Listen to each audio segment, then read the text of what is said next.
this small half-hour presentation. Please make sure to sign up on those sheets over there. Everyone will have 3 minutes, and the zoning commission will have 3 minutes to respond. There are plenty of chairs, I think, somewhere. There's plenty of chairs here in front. There's a couple of chairs here and there. There's chairs back there. And please do not talk when you're trying to talk, because we won't talk when you're trying to talk. Thank you. Ma'am, could everybody give their name and Yes, what we're going to start that. they're in? We'll do that when we come through this. That's part of the presentation. Okay, if we're all ready, I'm going to ask Dan Stolzenberg, who is our consultant, to start this, and I'm going to start talking. Good evening, everyone, as I said. I'm Jean McPeters. I'm the Zoning Commission Chair. I live on Baylor Road. I don't live in a hamlet. Ernie Bales is right here. Where do you live, Ernie? Ridgeway Road, in the wonderful non-hamlet of Whitechurch. Michelle Brown is outside. She's got small grandchildren, and somebody's got a brand new baby. She's not exposing herself right now. And she lives on Speed Hill. Speed Hill, exactly. My brain is not functioning. Barbara Canute was not able to be here tonight. I don't actually know where Barbara lives. Landon Road. Landon Road, okay. Bruce Murray? I live on Bald Hill. I was on the planning board for 5 years. I am on the review board and I'm on the zoning commission. He doesn't have enough to do. And where do you live? Bald Hill. Bald Hill, okay. And Bill Padulka is the guy who's been outside answering some people's questions. And I don't know where Bill lives either. Off the Caroline Depot. Okay, so that's where we all live. Our the liaison to the town board is Tim Murray, who's a town councilman. Our consultant team is Nan, and Rick Lederer Barnes is he's a map maker. Next slide, please. So this is the charge that the board gave us a year ago, March. People were asked to volunteer to serve on this, and we did, and clearly for being very bad in a previous life, I am the chair, and this is the charge that we got from the town board. You can all read, so I'm not going to read things to you, but it sort of goes through what we have to do. We have to encourage public input. As you know, we've gotten over 200 questions, 215 answers are up on the town board, on the town's zoning commission page. We have to make a preliminary report. We have to hold public hearings when we're finished. These are not public hearings, this is a public information meeting. And then we submit a final report to the board. And we are required, the zoning commission is required in municipalities to adopt a first zoning law. That's a state regulation. Next, please. So this is what the planning process is. The town adopted the comprehensive plan in January 21. That was the second comprehensive plan for the town. There had been one before that in 2006? Something like that, yeah, okay. Then in 2020, they appointed and they received a report from the Land Use and Economic Development Task Force, and that happened in 2021. In early 2021.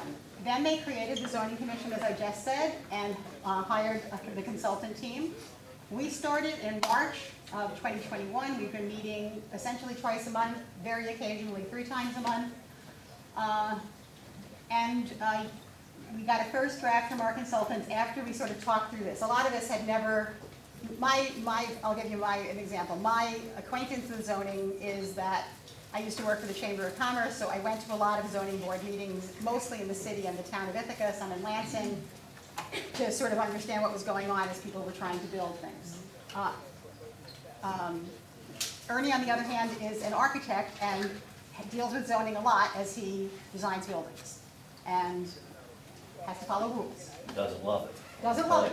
Not a lover. Not love it. We got that first draft, and that was put up, and people began to look at that in December of 2021. We had our first public input meetings. And we got a lot of public input through 21 through June 2022. People have come in on Zoom meetings, sometimes have come to town hall, have told us things, sent me a lot of email. And we then updated articles, what are now 1 through 4, and for public review. Those have all been available online, and there were some copies here tonight. The whole direction of zoning is established by the town's comprehensive plan. If we tried to write something that was not in line with the comprehensive plan, it would easily be thrown out because it has to be in line. Next slide, please. As I said, it has to be tied there. Land use regulations must be consistent. Zoning, it has to reflect what the community goals were that's written in that plan. And then we wrote purpose statements. So next slide. So this was a lot of the things that we put into the purpose statements, and I'll just mention a few. Focus growth in appropriate locations if possible. Protect the environment.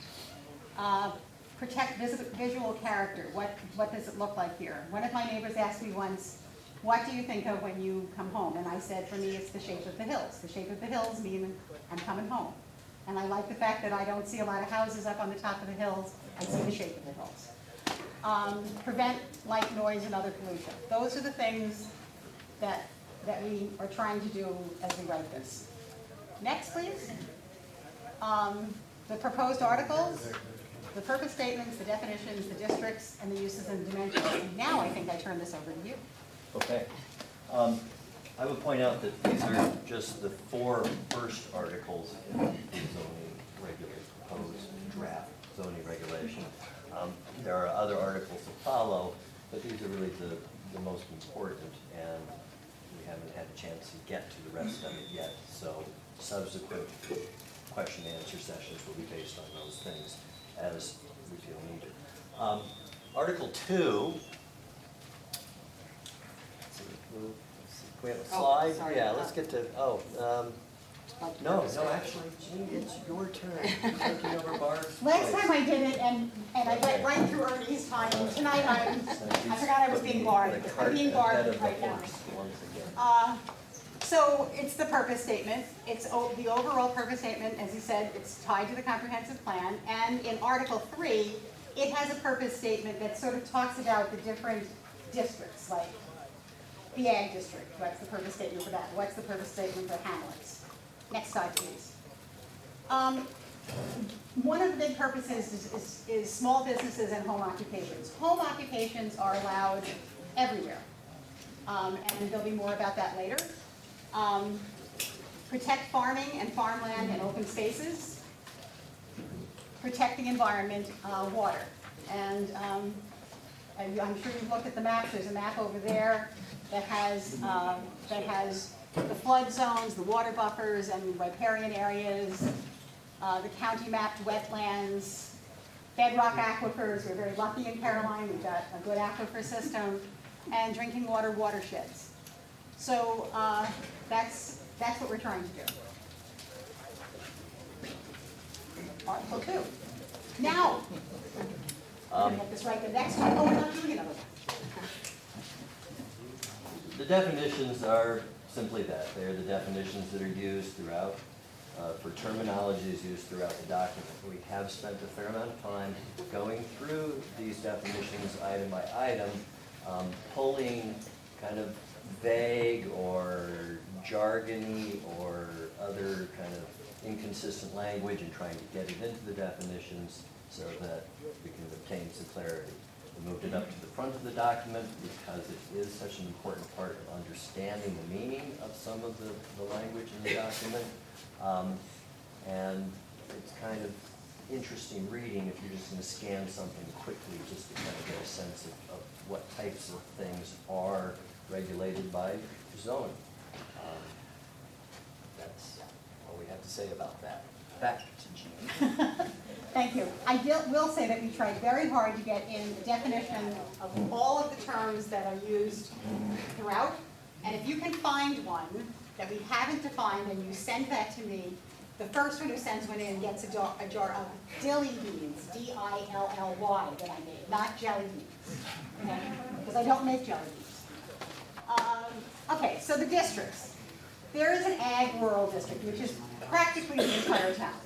If you look on the map, that's the part that's in yellow, practically the entire town. There are hamlet districts, and we went and looked at what are the hamlets that have historically existed.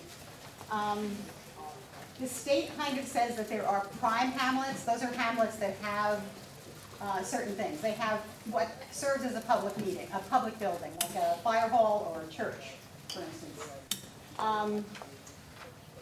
And we thought about Brooktondale, and that Brooktondale really has a center that has a kind of a commercial area, and then it's a fairly residential area as well.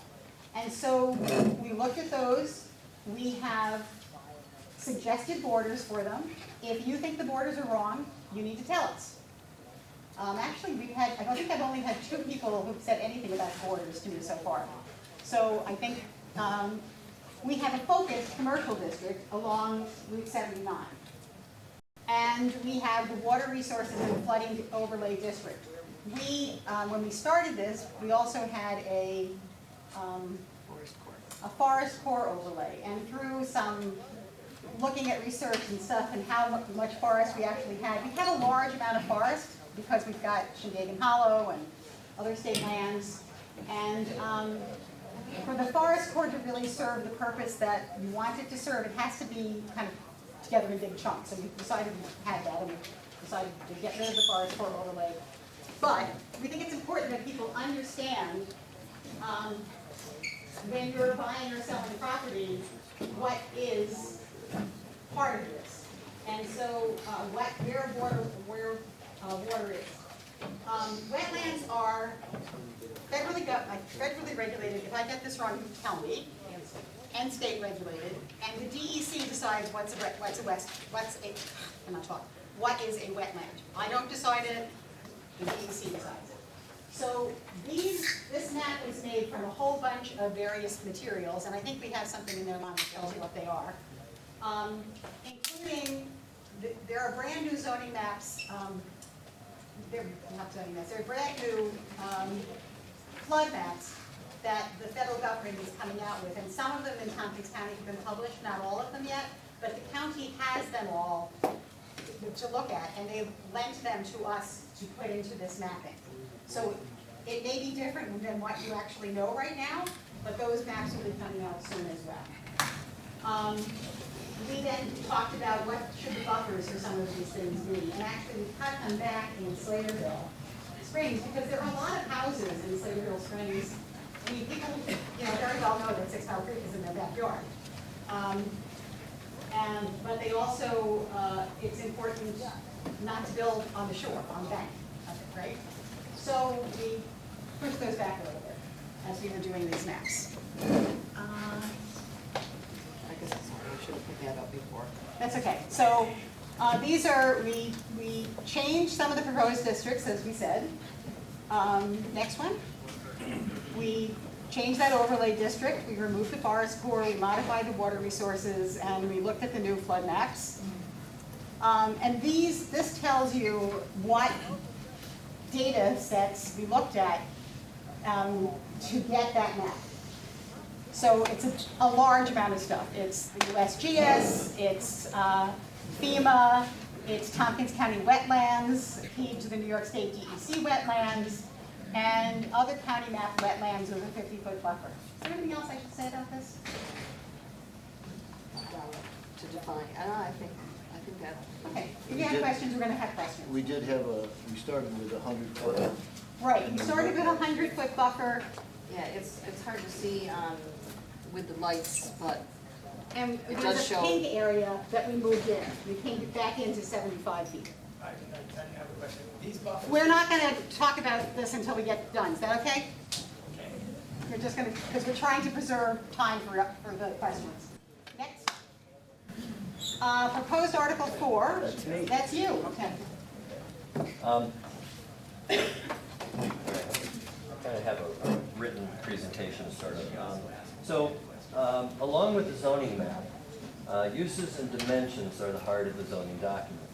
The map shows you what zone you're in, The use tables let you know what types of development can happen in your zone, and the dimensions table tells you how big a project is possible. Compared to the December draft, the commission has moved towards including more potential uses and made more uses allowed in many zones. We've also enlarged the allowed sizes of some uses.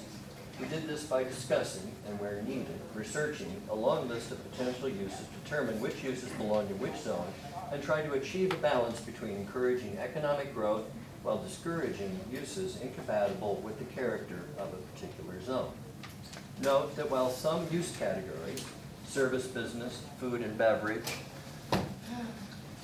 and retail sales, for instance, are quite broad, others are quite specific. It should also be noted that if a proposed use cannot be classified anywhere in the table, that use would not be allowed by this particular regulation. In any case, it's a pretty long list. You'll see that.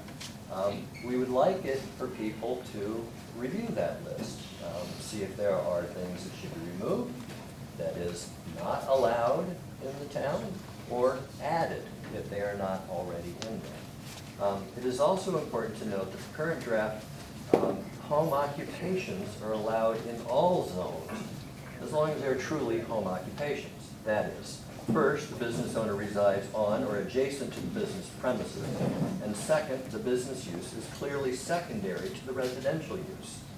In this version of the regulation, we recognize that there are many, many types and scales of home businesses, and have therefore defined two classes of home business, major and minor. These are defined in the definitions, Article 2, 4, but basically the activity, the difference is based on the number of employees, amount of signage, and how much additional activity the business generates on the site. You will see that in the use table that minor home occupations are permitted throughout the town with no further review, whereas major home occupations are subject to the abbreviated site plan review process, which is a one meeting, get your approval, out the door kind of deal. Next slide, please. Okay, so you can't see this very well, but across the top of these tables, this is the use table as opposed to the dimensions table. So the various hamlet commercial zones are across the top, and then down this column are the actual uses. And then the grid lays out what is allowed and what is subject to any number of three possibilities. P indicates permitted, no review board process at all. You get your building permit, you follow the code, and you're ready to go. ASPR, an abbreviated site plan review. This is a process that would typically be a simple application process. Go for the board for a review and add comment, perhaps make changes, or just gain an approval. SPR is site plan review. The town already has a site plan review, which will be incorporated into this zoning regulation. At least I believe that's how we're going to approach it. And this is a more complete look at what actually happens here. Now the things to kind of understand, and then SUP is special use permit, and where you will see an X, which is pretty rare, it means it is not permitted in that zone. Okay, so if it has an X, that use is still allowed, but only as a home occupation. P is allowed with no review. ASPR, let's see, okay, so you should note that only commercial projects are subject to site plan review in these tables. When noted as site plan review in the tables, these uses are allowed. That is, the review board not disapprove the use, but has jurisdiction on how that use might be sited on the land. Some examples would be sign placement, location and number of driveway entrances, or other public safety concerns. SUP, the special use permit, does look at the use, but the use is still allowed if it can be modified or made in such a way that it meets the requirements of the board. This is to address potential concerns about how the use affects the neighborhood. Some examples: the review board might set particular limits on noise like water withdrawals, hours of operation, etc., so that the new use does not overly impact the surrounding neighbors. In your last meeting, there was a question about our including car washes in the tables, as they are well known to be significant polluters. While we recognize that there are certainly lots of examples of car wash facilities that should not be allowed in the town, there exists the possibility that newer technology could mitigate those issues. So we did not feel that it was appropriate to just disallow them entirely. Next slide, please. These are the dimensions tables. Again, the various zones across the top, and then a list of various measurements, lot size, setback requirements, and whatever. There have been a couple of changes from the December draft. We removed all the setback requirements. The commission felt that such requirements were overly restrictive and perhaps in conflict with the general character of the town and did not necessarily reflect the goals of the comprehensive plan. We reduced the minimum lot size in the hamlets. After some research, we discovered that the sizes that were originally proposed were actually not very close to being what we actually had. So we've changed those to reflect the mean lot sizes in hamlets as they exist today. We also allowed larger commercial buildings than in the December draft. Note that the commercial building size, which is these two rows down here, is the footprint of a single building, not the total amount of space. Multiple story buildings or additional buildings are allowed to accommodate commercial uses that require more floor area, as long as the maximum footprint is not exceeded. Next slide, please. Article 4 also discusses a lot of things, and one of the kind of important one, I think the one that a lot of people are concerned about, is how many new lots can be created on a given parcel. In that the town subdivision law makes any subdivisions of land exempt from regulation, many subdivisions of land exempt from regulation, the zoning law, as currently drafted, will only apply to subdivisions that create 5 or more lots in a 3-year period. For these major subdivisions, that is exceeding that threshold, lot size will be determined by the minimum sizes established in the dimensions table and is allowed by septic system regulations. In the hamlets and commercial zones, these minimums would be as small as 1/3 of an acre, a half to 1 acre, depending on the zone. In the ag district, the number of lots that can be created in a major subdivision is determined by dividing the net usable acreage of the parcel by 3 acres. Now, this is not 3-acre zoning per se. In the draft of this law, an individual lot in the ag district can be as small as the health department may allow, but the total number of lots allowed will average to no more than 3 acres. Some lots on a parcel could be an acre, others could be 10, as long as the total number of lots does not exceed the 3-acre average. This allows for a lot of flexibility for the subdivider, providing opportunity for shorter access roads and utility extensions, less land disturbance, and better land utilization, while possibly retaining more continuous undeveloped areas in accordance with the comprehensive plan. Yes, it sounds complicated, but this approach to regulating subdivision makes a lot of sense. So where important, we've added Reader's Aid boxes, things that look like this, to clarify the intentions of the regulations, often with examples.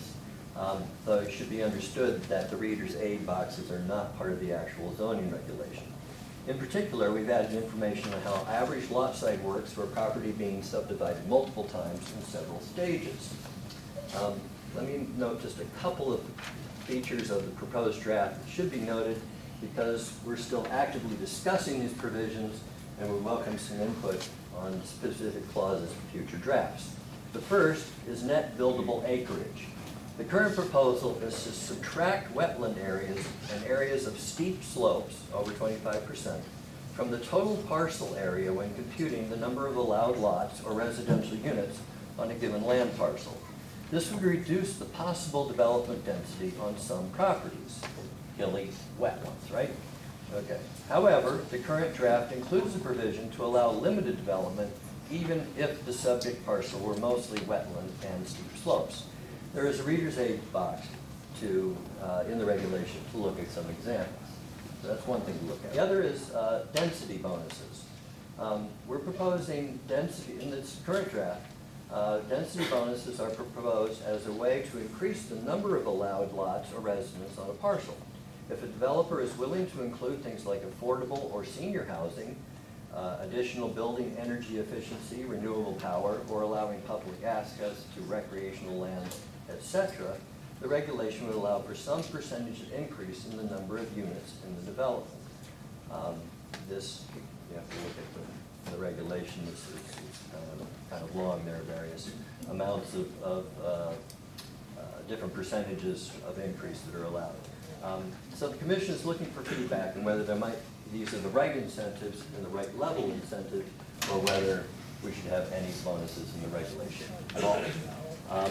Next step. Okay, so we're looking for public input, Articles 1 through 4 right now. We hope that this evening's meeting and future emails, comments to Jean or to the information, the locations on the website would be used to do that. We will continue our meetings, and we're looking at the Site Plan Review Board is giving us some comments on site plan review that we want to talk about and incorporate. And we will be working through the remaining articles and having another public presentation to get those out to you. After that, the Zoning Commission will prepare a full draft. There will then be an official public hearing. After that, we would edit the draft to reflect whatever input we've kind of gotten in the meantime, and then we would submit a final report to the town board. The Zoning Commission is dissolved, the town board then reviews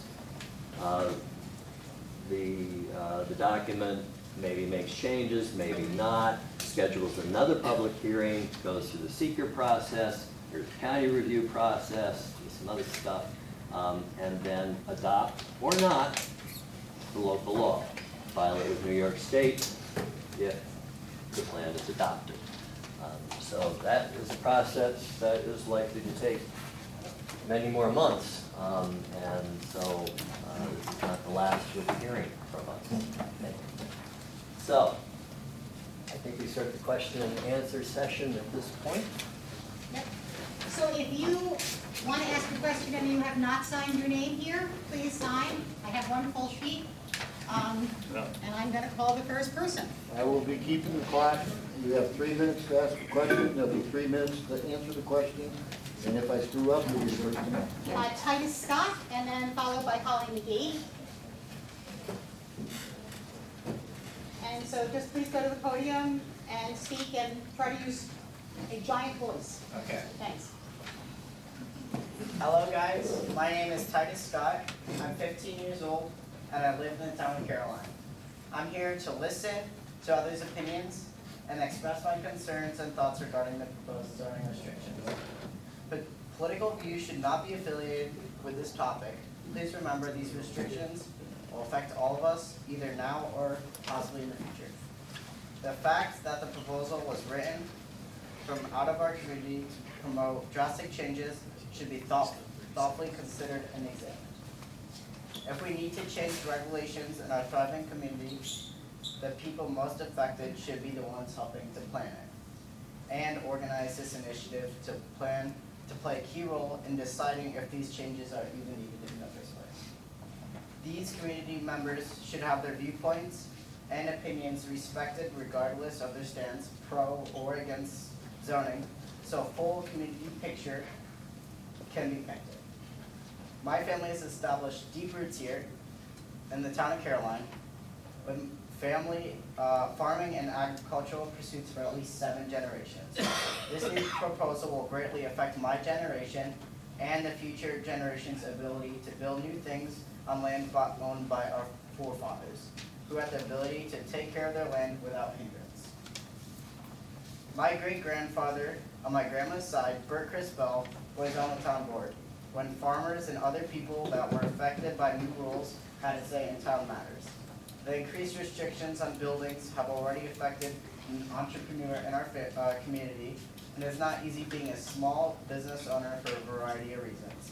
And this local woman business owner is highly motivated, and from what I can see, is simply trying to make a living and share what she's passionate about. Most communities welcome visitors and are proud of their unique shops.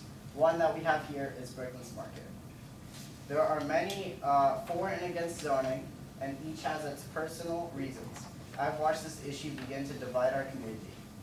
I am thankful to see our other community members gathered here this evening, hoping to come to an agreement in a respectful and peaceful manner. There is no reason to implement zoning regulations if there are no problems to begin with. When I grow up, I do not want to be regulated with what I can build or where I live. And I currently can't vote for what I want in the community because I'm underage. 30 seconds. For the sake of Caroline's future generations, please do not proceed with this law. Thank you for your time.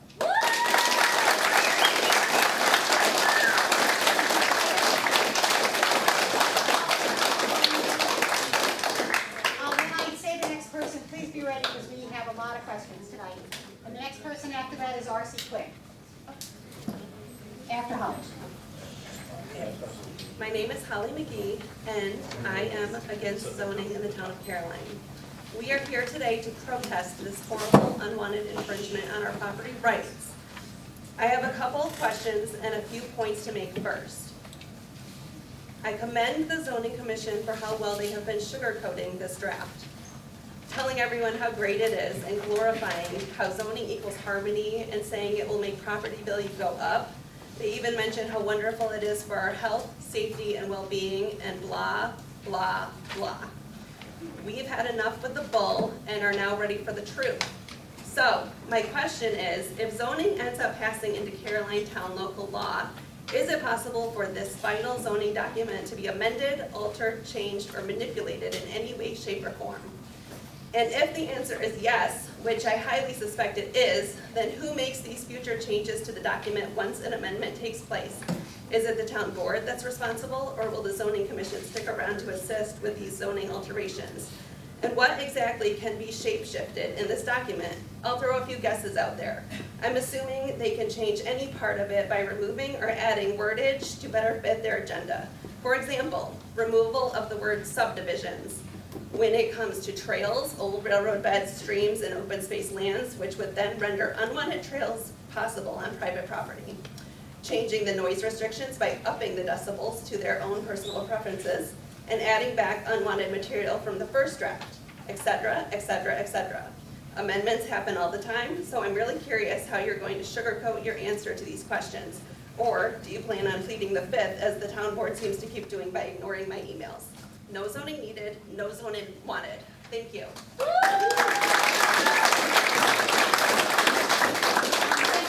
I'll answer this. Holly and I have corresponded, I'd say 700 times since last March. And she actually knows the answers to these questions, but she has every right to bring them here. Yes, zoning can be changed. However, the zoning commission, as you saw tonight, goes out of existence when we hand our report to the town board. There's no zoning commission after that. The town board can decide that it needs to amend something. For instance, zoning maps really should be amended maybe every 5 or 10 years because water flow changes, something happens, water flow changes, that would be an amendment. The town would have to have a public hearing. It's a requirement. They can't pass something in the middle of the night. That's not how it works. There has to be a public hearing. That public hearings have to be published in newspapers as well as on the the town board site that has to be talked about at town meetings, et cetera. Yes, anything can be changed in a zoning law. I'm not saying it can't. It's fairly rare that large amounts are changed. However, I will say that the town of Danby basically rewrote their zoning law. They only had a zoning law in for, I don't remember how many years, maybe 5 or 6, and they completely rewrote their zoning law recently. I think parts of it were more lenient and parts of it restrictive. The town of Dryden right now is in the process of rewriting their entire comprehensive plan, which is also something that gets done, as we said before, every so often. And I'm not sure if they will change. They may very well change some zoning regulations after that, depending on what they've done in their comprehensive plan. I saw a map that said, here's where we're going to try to promote development, and here's areas where we don't think development should be promoted. So that's very possible, and as I said again, they have to follow the same rules that the state has for everybody. You have to have public meetings, you have to have, I think any rational town board would have informational meetings as well. Can I just add something to that? Absolutely. So everything that Jean said is correct, but I also say that what's baked into every zoning law is the citizen's right to petition the town board for a zoning change. So that's part of the whole process, is that communities change, situations change, and it's your right as a landowner in the town to actually petition the board for a zoning change. No saying whether it will be accepted or not, but that's an equal amount of ability for the town board to change it as for the citizens to petition to have it changed. RC Quick, and then after that it's Bill Huzenko.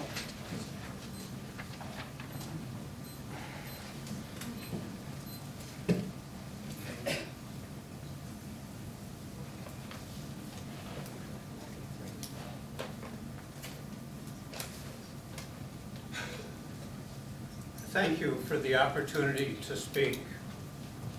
I am R.C. Quick, and the Quicks have owned over 100 acres in Caroline since 1864. I am one of the select few, as described by Jean on Tuesday, opposed to zoning at the present time. Indeed, select few does confuse me, but anyway. Please give me the courtesy of listening to what I say, and I would really appreciate it if someone would answer my questions. There is an air of inevitability that zoning will be passed. I have heard from quite a few people that zoning is only as good as the zoning code office enforcement officer. The opening for the code officer is still on the website, but I've heard that a new code officer has been hired. Assuming this is true, I ask, where is this person from, and how familiar is this person with the town of Caroline, its rural character, and its citizens? What is this person's code enforcement background, and where was this person a code officer? And finally, what made this person stand out from all the other applicants as being best for the job? And finally, I have asked on numerous occasions if there's been any kind of cost-benefit analysis done on what happens to town budgets after zoning is implemented. It's inevitable that there's going to be grievances, petitions, and typically I think there are 2 full-time hires in most towns, and ladies and gentlemen, your taxes will go up. Yay to that. Thank you. Thank you.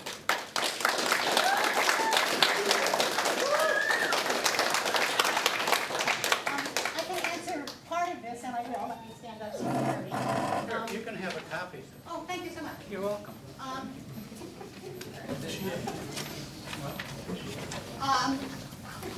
I don't know about the inevitability. It may seem like this is a decision that the town board makes. I don't remember ever saying select few. Maybe I did. I think there's way more than a select few who clearly have shown their opposition. I would agree with you that laws that are made and are not enforced are useless. So there is a point in enforcing them. The other thing I would say is that, oh, I'm sorry, this is in response to Holly. Holly said something like, we said that your land values would go up. In fact, we never said that, and we asked somebody, who was the county's assessment? Jay Franklin. Jay Franklin spoke to us, he was on Zoom, we talked about it, he said, sometimes zoning makes land prices go up, sometimes it doesn't. It really is about the market. And we assess properties based on market rate.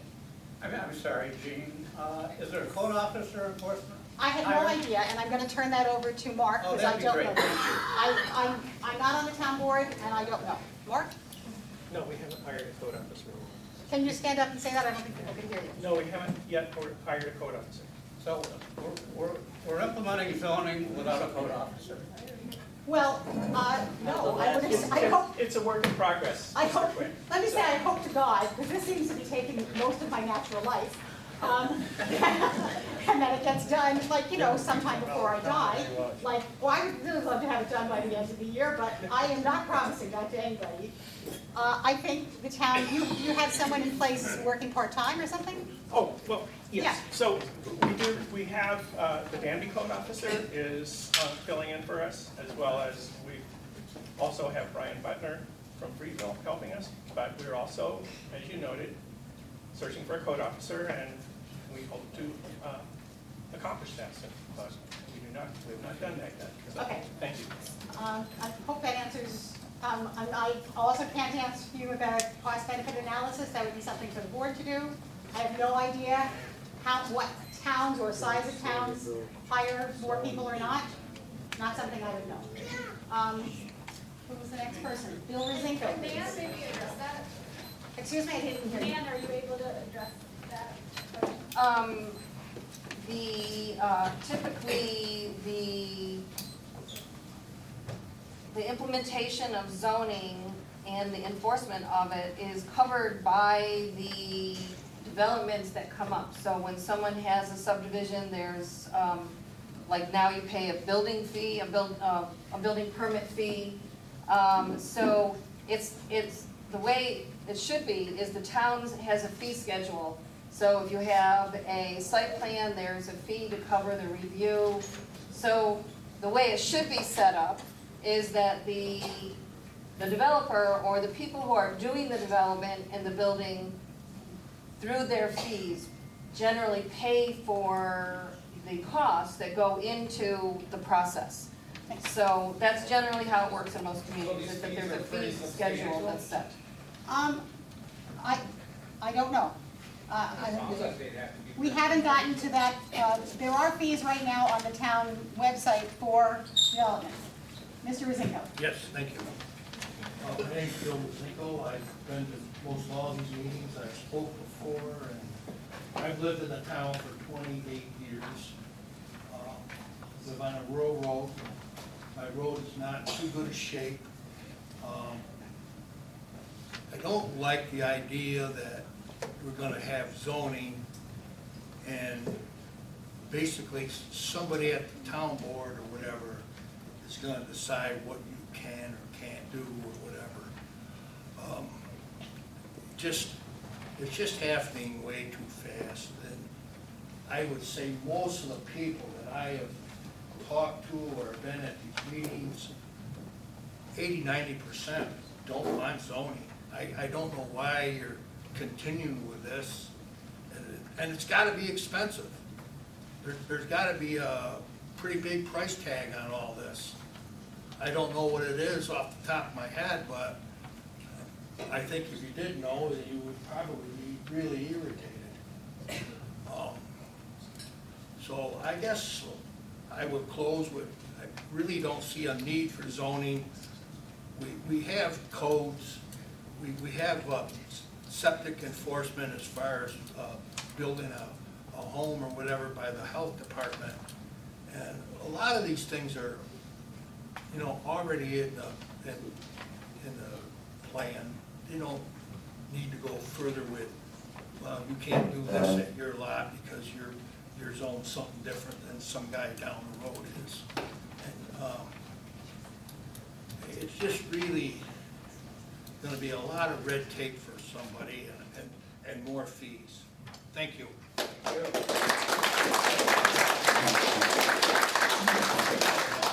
you, Mr. Rosinko. Ernie, do you want to say anything about this, or you want me to answer it? Which particular question? The cost of zoning, doesn't like the idea of zoning, Well, doesn't see the all I need would for it. say is that I personally am, in my review of these documents and then helping to assemble our proposed I'm draft. sorry, could you please stand up? We I'm, can't hear you. I'm sorry. I was just gonna say that it is my personal intent to keep zoning to something that is easily administrated, that it would not require additional personnel, that any competent building code enforcement officer can read the regulation, interpret it clearly, and send it to approval of a permit or to an application for site plan review, whatever it is. It's not rocket science here. We're different than a lot of other communities, obviously. Town of Ithaca, City of Ithaca, even Ulysses has zoning enforcement officers in the plural in some cases.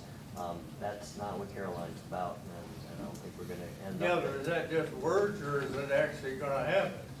I mean, words is I words. think that if you. Bullshit, bullshit. If we look through the regulation, and if it's clear enough to people, that, you know, I think we can see whether or not it's gonna require a specialist to oversee the process.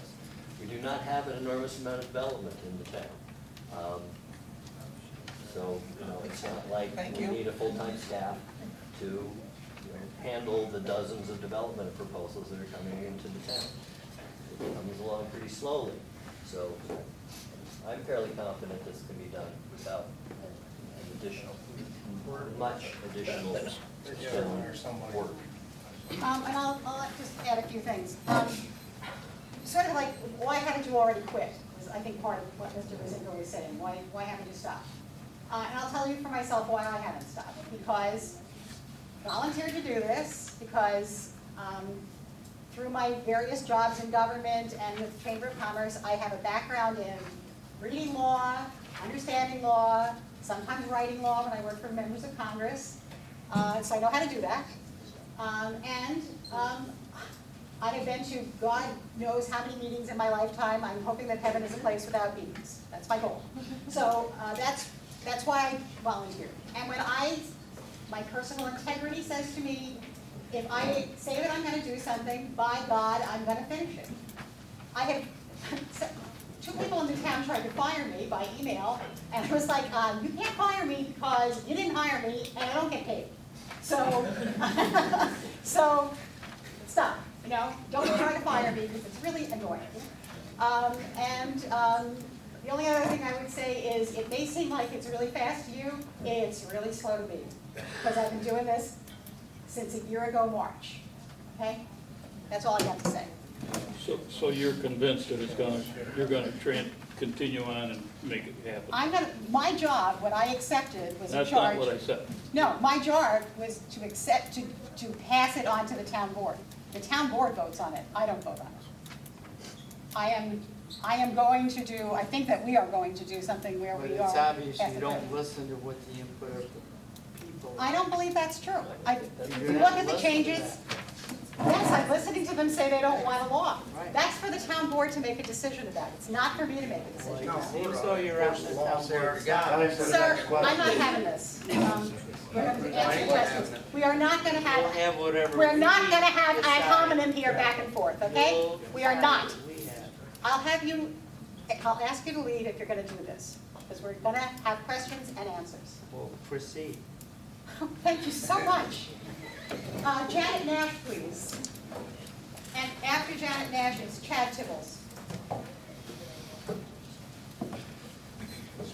I have a quick question, a couple questions.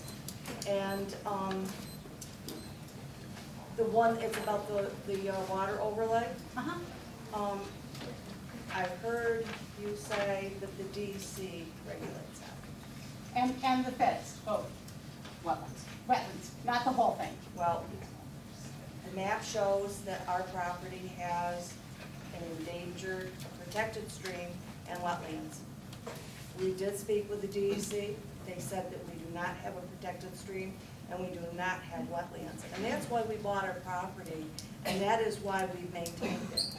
Now, if we cannot maintain the water in front of our house, we will lose the ability to go to our house. I don't know what you mean We by have a bridge. maintain, could you tell me? We have to get equipment in there to get I see gravel what you and mean. stuff out. Okay. So it has to be maintained on a regular basis. If we do not do that, not only will we lose our bridge and have no way to get to our home, but the people on 79 are gonna get flooded. They're gonna have 3 feet of water in their yard and in their basements.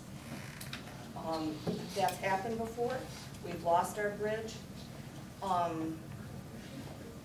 That alone will make our house worthless. Okay. I mean, and I don't understand why the DEC, and we just spoke with them, Uh-huh. and they have told us over and over again, what is being said on this map is not what they're telling us. Well, I'm gonna ask Nan we're gonna look at your piece of land, because I don't know. Okay. But Nan, I think it's not all from the DEC, as we said. As we said, the map is made up from FEMA maps, the new flood zone maps, which come from the feds, and several other things. Well, yeah. But if you give me your address, you don't have to do it now, but you can come up afterwards, we will look at it. And the other thing that I wanted to say is, it really upsets me changing the lines with the hamlets. That's our district.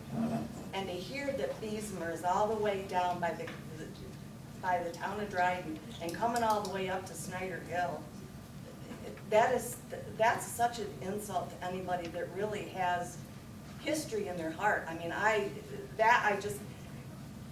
don't get that. I really don't. I think it's only to protect a few people that don't want commercial there.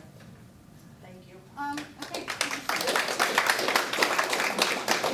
You want to talk about the water part first? So the water overlay is made up of multiple pieces, not just wetlands. And it includes wetlands, it's shown up here. It includes mapped and regulated wetlands. It includes a buffer along streams. It includes mapped and regulated flood zones.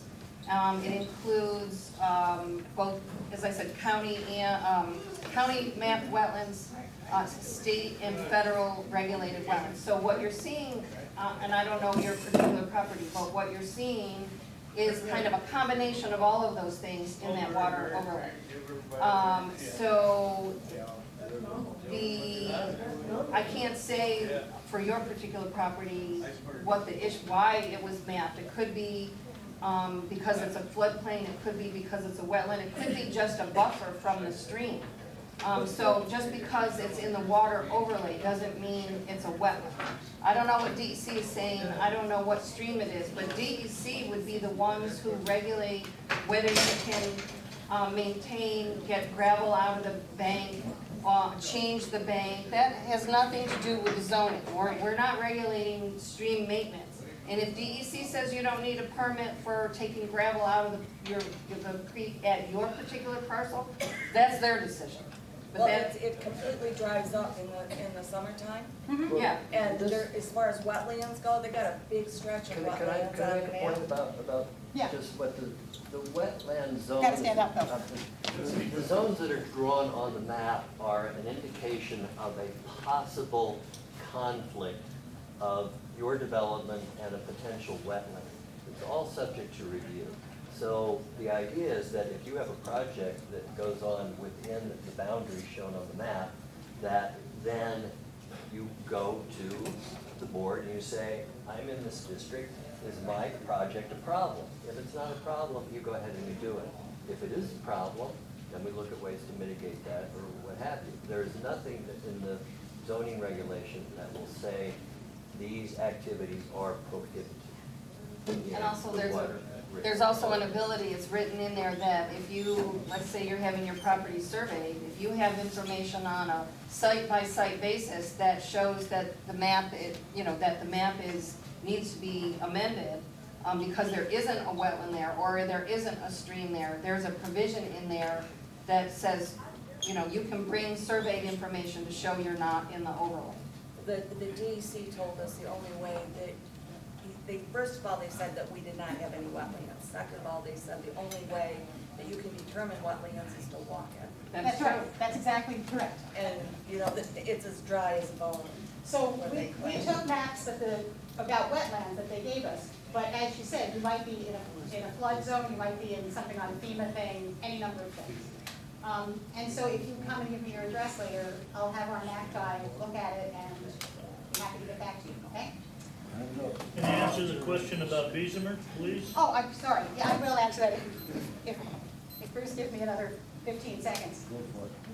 There are no official lines for where hamlets are, so we drew first you and the map maker drove around and looked, and there are some signs that say like hamlet ahead, in places of Brookdale Hamlet or things like that. But those aren't necessarily exactly where the lines are. There is no actual line. There's no There line. is one for Beesmer here and here. Yes, and there is one for other Beesmer. places, but they're not, let me just say, they're not an official line. They're like where they're things that the state highway department put up to say, this is, slow down, essentially.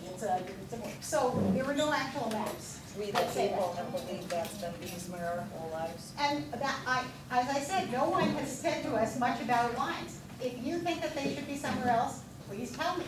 Please write to me and tell me where you think they should be. Had very little anything back from people about maps of anywhere. We did have somebody who said, we think that Beesmer should be up here from people who are up on Snyder Hill. We think of ourselves as Beesmer. So feel free to write and let us know that. We'll be happy to talk about it. Snyder Hill, yeah, Snyder Hill, that's a different area. Well, Caroline only goes up this far from Snyder Hill. It's not the top. What did I say was next? That'd be me, Chad Tills. Been a local for a long time. I know a lot of familiar faces here. I really don't have anything to say, nothing planned out. I'm just coming up here, talking like I normally do. There's some new faces that I don't see, people that moved in here. And my question to you, up to 2 years ago, what was wrong with the town of Caroline? You've got some things here. What was wrong with it the way it was? What's changed? What was wrong with it? To me, there was nothing wrong with it. I volunteered to do this because of the town. All right, so nothing was wrong with it. Hold Good to you. You don't get to tell me how long I get to talk. All right, about 3 minutes We I have 3 do. minutes? Go We each have ahead. 3 minutes. Go ahead. So, I don't know who the heck you think you are. I happen to have lived here for 51 years. Good. So I'm so freaking tired of telling you that, my grandfather lived here, so I have more rights than you do. Piss on that. We all So live let me here. just say that. We So all let's live live here. here together. Exactly. Hold on. Exactly. Yeah. Yeah, so what I just want to say about this is, I don't think there was anything wrong with the town. However, the town put in a comprehensive plan that people participated in. I participated in it. I filled out a survey that was sent to me, I sent it back, people, and the concept of planning to me is a good idea. So when there was an opportunity to serve, which is what I thought I was doing, I stepped up to serve. All of you had that same freaking opportunity, got it? That's what we're doing right now. Okay, and that's fine, and that's what I'm doing too.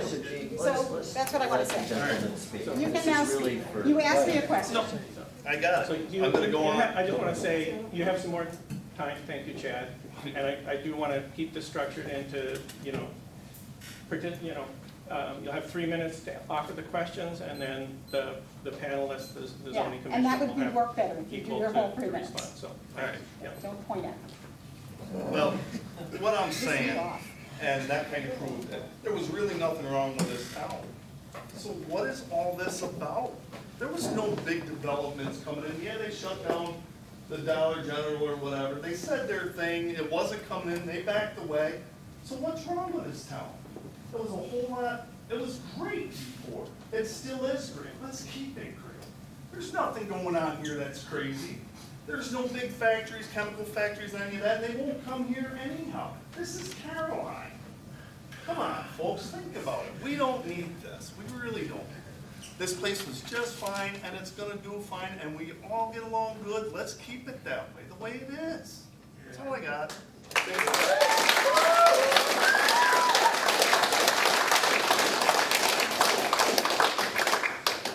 Sorry for losing my temper. I don't like it when people tell me, answer my question and shut up. It really pisses me off. Edie Spaulding. And then John Morse.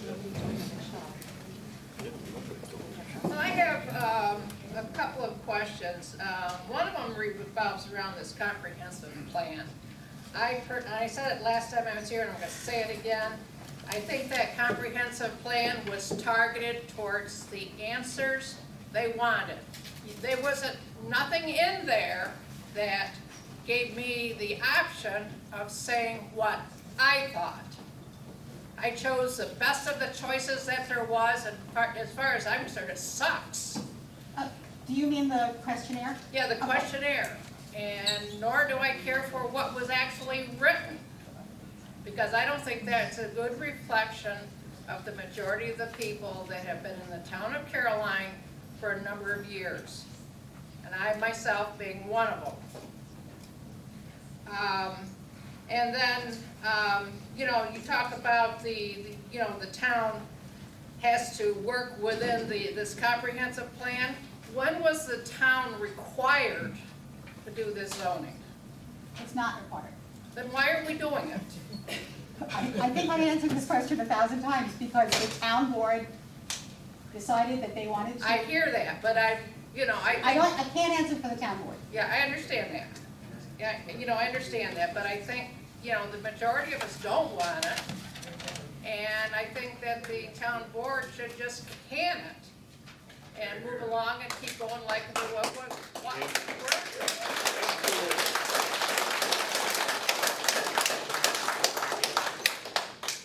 And talking about, there was some discussion about the Dollar General coming in and how it was going to take money away from the town of Caroline. What do you think that the Dandy Mart is doing? They're hiring a few people, but that money, that goes down to Pennsylvania. And the Dollar General, that money was gonna go wherever, and they were gonna hire people. It would be really nice to have something like that out here. And then another question I have is, why is it the Route 79 restrictive as to the commercial zoning? Businesses aren't going to come around on these side roads. We don't have water and sewer. Most of us don't even have cable access or good Wi-Fi. And that's where, in my opinion, is where the town should be putting their money. Ambulance service. That would be, really nice to have something back here again. There were a number of volunteers that was willing to serve on to it.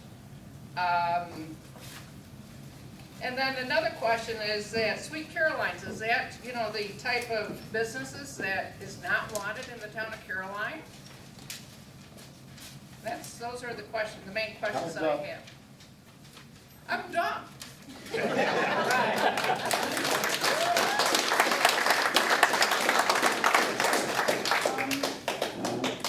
I will say I was not on the planning committee for the comprehensive plan. I can't answer those questions. All the time, and it's all over the place. And I'm not keeping a list, and that's not, it is not bullshit, sir. It is. Well, it's not. I'm not lying to you. I get comments all the time from people all over the place, and that's what I get. So I don't have any idea. But that's not my purpose. It's not the purpose of anybody on the commission. About 79, we have discussed various places that we think there should be zoning, there should be commercial zones. And recently at a meeting, someone suggested East Slaterville, not East Slaterville, West, where am I going? I do believe you guys did talk about East Slaterville the other night. Yes, we did, we talked about East Streeterville the other night. Yeah, so, you know, someone brought that up and we're putting it on our thing. If you think the zone should be different, please write about that, because that's not the kind of questions that we've gotten a lot of. I can't answer the question about Sweet Caroline's. I think it's it's nice to have a new store. That's what I think. And I think that would be allowed. There's no reason it wouldn't be allowed, Under the yeah. proposed regulation, I don't think there'd be any question that that Exactly. would be allowed. Yeah. Ernie just said that it's you know, there's nothing to stop something like Sweet Caroline being where it is, then it's, you know, in what we've written so far at all. Next question. Next question would be John Morse, and then Charles Ward Sr., and then, is it Doc Ward? Doc Ward, I think after that? John Morse. All right, I want to clear up a couple things from the other night, because this whole we speak and then you tell us the truth wasn't working for me the other night. First I want to say, Edie, you're spot on about the comprehensive plan. The community goals in the comprehensive plan, I've said it multiple times before, that survey was built with a prescribed outcome. Every question in it was, do you like rural? Are you happy with, or would you like the environment to be safe? Yep. Nobody ever asked, do you want to keep your freedoms or have the ability to do what you want on your land? That wasn't in there. It was an unfair survey. Going back to the other night, we talked about the census growth in the past 30 years has almost not changed at all. It was either Bill or Ernie mentioned that in 2020, because of COVID, it was false numbers. That's a bunch of crap, because the census was due in February and COVID didn't hit us till March. So any students that were here didn't leave till after that. Next, I mentioned that there's a 130-page law for this little town, which is too much. It's too much regulation for a rural community. There's no water and sewer here. There's steep hills, and the terrain features limit things already. Gene said that due to New York State requirements, it's going to be long. You don't have any choice. Well, I can tell you that if you take out regulations, it's going to get shorter. Simple as that. There's another local town working on zoning just like we are. They've gone from 130 pages to under 35. So don't tell me it can't be better, because it can. Next, mentioned that verbiage in the zoning plan that says consistent with traditional character is the same verbiage that's found to create segregation and hinder diversity all over the country. And there's zoning reform groups at all levels of government looking to remove stuff like that. And I was told that we haven't gotten past item 4 yet, so we're removing that stuff as we get there, or we're working on it. Well, let me tell you, in items 1 through 4 on page 32, it says consistent with existing character. On page 33, it says consistent with residential density, lot sizes, lot character, and streetscapes. What are these consistencies? On page 34, it goes on, commercial section.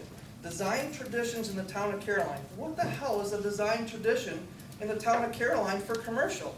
There's no one cookie cutter formula for what a business is going to look like here. It's insane. There is nothing in this whole proposal that is friendly to business.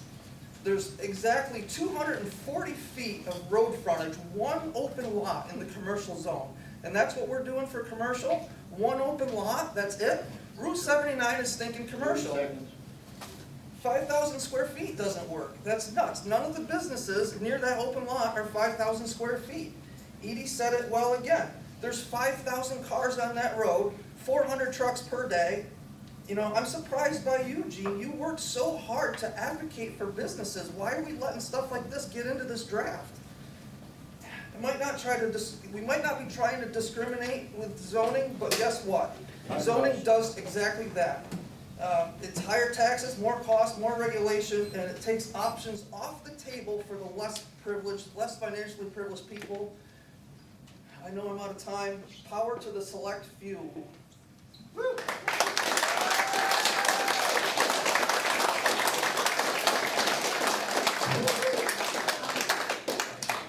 I'll answer one thing. The census is always due on April 1st, not February. It's always due on April 1st. Okay, my mistake. I have no idea that the survey, that it was built for desired outcomes or not built for desired outcomes. I just took the survey. too much, too big. I would love to know what town that is that reduced their, Hector. Hector. County. I will look at that. I find that fascinating. I don't know how the heck they managed to do it, do you? I don't know, I have to read it. Yeah, I just don't know. Maybe they use really tall, small type. I don't know. If we have had a few comments about business and Route 79 from a very small group of people. So if you want to, if that's an issue for you, please tell us. 2 people said it at the last Yes, meeting, and it I gets said, yeah, that's, exactly. But if more of you think that that's the case, write to me at that email. You know, it's been up there forever. I don't hear that from a lot of people. If I hear it from the same person 15 times, I don't count it as 15 people. I've only said it once. I'm not saying you. There are people who have said this to me over and over again. But it's only like, you know, so if you want to say that, please say it. Route 79 should be commercial, all of it. The whole thing. I said it. Okay. Route 79 should be commercial. It would be whole much thing. better if you sent it to me and I had your name. Okay. That would be really nice. And my email will come up at the end. I think that's it. I got something to say about that one. Sure. Okay. I discussed it with Jay Franklin very early on in this whole situation. Yeah, please stand up. I discussed Route 79 as far as commercial goes with Jay Franklin when this whole thing got started. And his comments to me were, the main commercial corridor for Ithaca, New York, from town of Caroline is Route 79. End of the story. Charles Ward, and then, is it Doc Ward? I'm sorry, I can't read this. Charles Ward, are you here? And then Doc Ward, is it Doc? I really can't read that. Okay. I think they're gone. They may have left. Okay. Okay, someone whose last name is Geisinger. Not interested. Okay. Larry Canfield?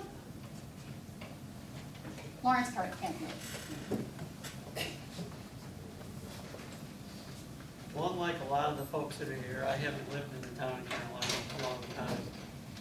My wife and I moved here about 15 years ago, built a new home because we found that this town was very friendly and open town. Gene, you said that you were unsure of the balance between pro and con. Well, my question then is, why not vote?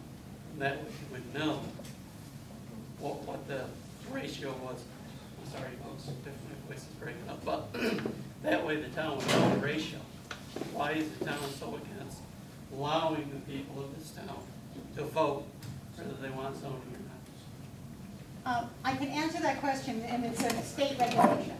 The New York State requires that elected officials pass zoning. We are not a state that has referenda. You know how, like, you probably read about California. Many states in the west of the country have a lot of referendum. My sister lives in Washington State. When she goes to vote, she's voting on like 70 things. And she says, why do I elect a state legislature? Because this is making me crazy. How can I possibly know about all this stuff? New York State has very few referenda. When you vote like for governor in November, there might be 1 or 2 or 3 on the ballot. It's a very limited thing. It's our state constitution. So that's the answer. It's up to, zoning is passed by elected officials like the town board or a city council. That's just how it is. The town people haven't asked the town board to institute zoning. Why did it take place in the first place? I am not on the town board. And I think you have all had the chance to go to the town board meetings where people spoke, and I think you've said that, right? No aliens. Okay, well, I am not responsible for the town board. I am responsible for me. Mary Weiss Anderson. And then Hannah, is it Wilkie or? It's Wiley. Wiley, sorry. It's okay. Hi, Jean, and my committee, thank you, friends and neighbors. I've lived downtown Brookendale for 33 years, a very short time compared to a lot of you and your families. Although I own 3/4 of an acre of land and a home that I love, and I value this community. I also value the diversity of the community. I've loved that my children could go to Caroline School. I work at Caroline School. I work in the schools. And I understand that values are different. I also believe that the one thing that we can really count on is change. And unlike the gentleman that stood up before and said, hey, nothing's gonna come to Caroline, we're not gonna have to worry about zoning, I wouldn't put all my eggs in that basket. We have, the West is burning. We have a pandemic. There are people coming here from Baltimore, California, New York City, and they are pricing me right out of the market. I can't get a plumber to come to my house because people are building everywhere and they have a whole lot more resources than I do. The other thing I want to say is one of the reasons that I really love my home is my water. So, two things. So I think my perspective is zoning isn't needed until it is, and that's when we need it. So two questions I have that are related to that is, what will zoning do to protect businesses in Caroline, small businesses, not people like Mr. Schickel who builds beautiful developments, but bigger corporations that come in here with big money, big guns. They don't know us as a community. I feel that zoning is the power that we have in those situations. How is it going to protect us from box stores like the Dollar General? We're in a 10-mile radius. We have all of the things that the Dollar General can give us. We have the dollar store downtown. We have Lasher's. We have Brookton's Market. We have the Dandy Mart. Who's going to protect Lasher's? Who's going to protect Brookton's Market when we have those services downtown within a 10-mile radius?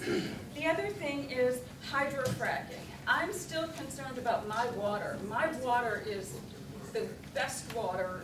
I love it.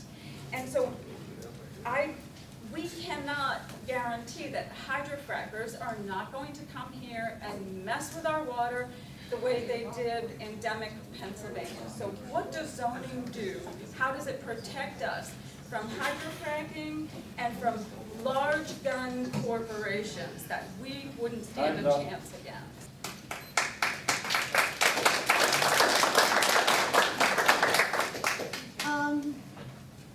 We are protected from hydrofracking. The laws have been written. There will not be any hydrofracking in New York State. So that is, the hydrofracking is not in the zoning law, but in New York State law.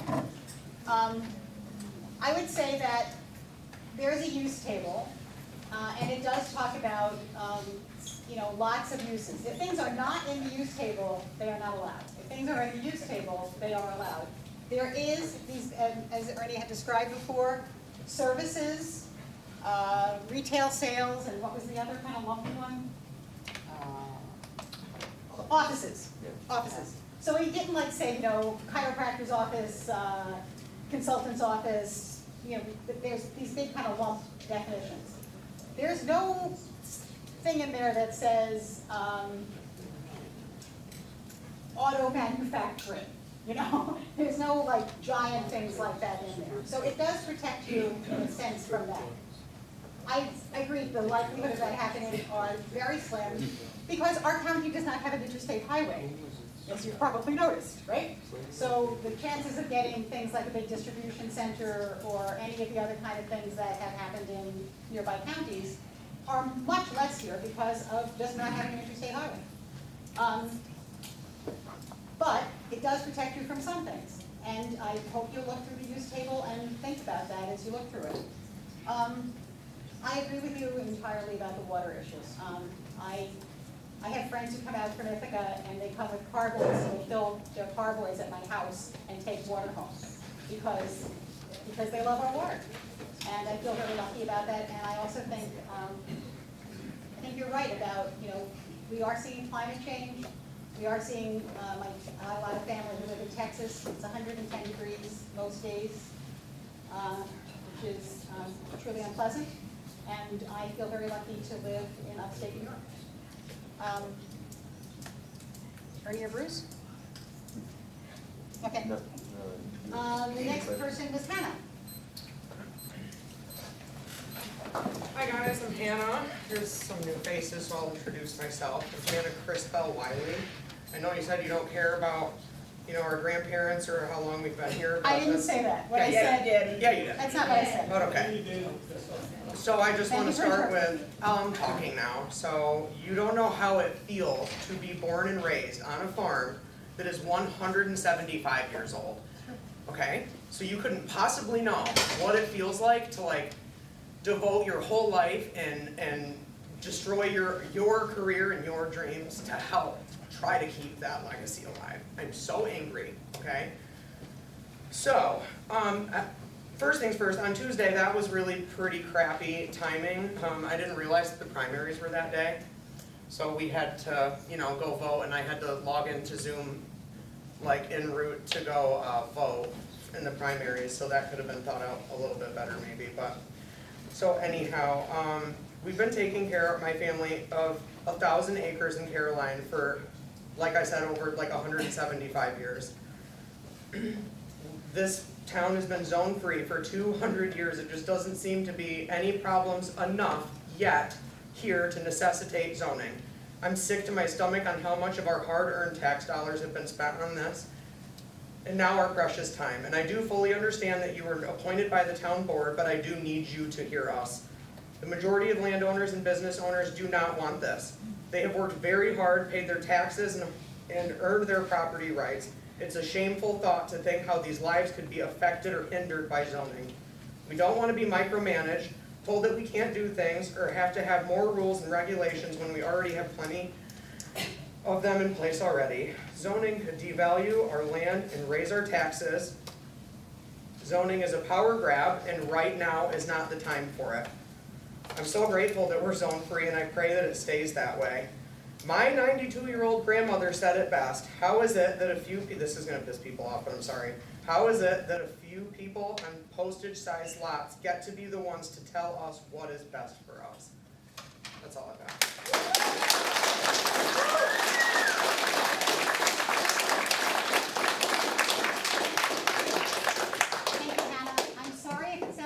I didn't care. I do care. I value what your family and other families have done. I don't like being told, which I've been told many times, is that my voice doesn't count because my grandparents weren't born here.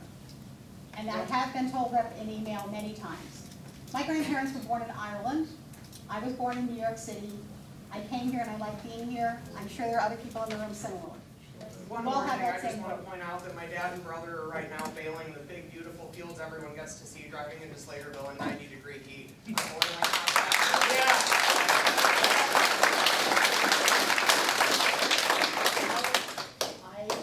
I value that because I have done that in the past with friends, and it is a miserable job. A very miserable job. Voting was from 6 a.m. until 9 p.m. I don't think we purposely tried to make it at a time when it would interfere with people's voting on primary day. It just did, and that's the point. I'm sorry. There's crappy service, so I didn't get to hear a lot of it. That was just my point, that it should have been on I'm that really day. sorry. We didn't I didn't think even about that. realize that it was primary day until today it was happening, and my husband came home to take me to vote. That's all. The meeting is It wasn't planned posted that on the website. Yeah, it is posted on the website, and this one will be too. Let's see, Bruno Schickel, then Peter Hoyt, then Robert Swansboro.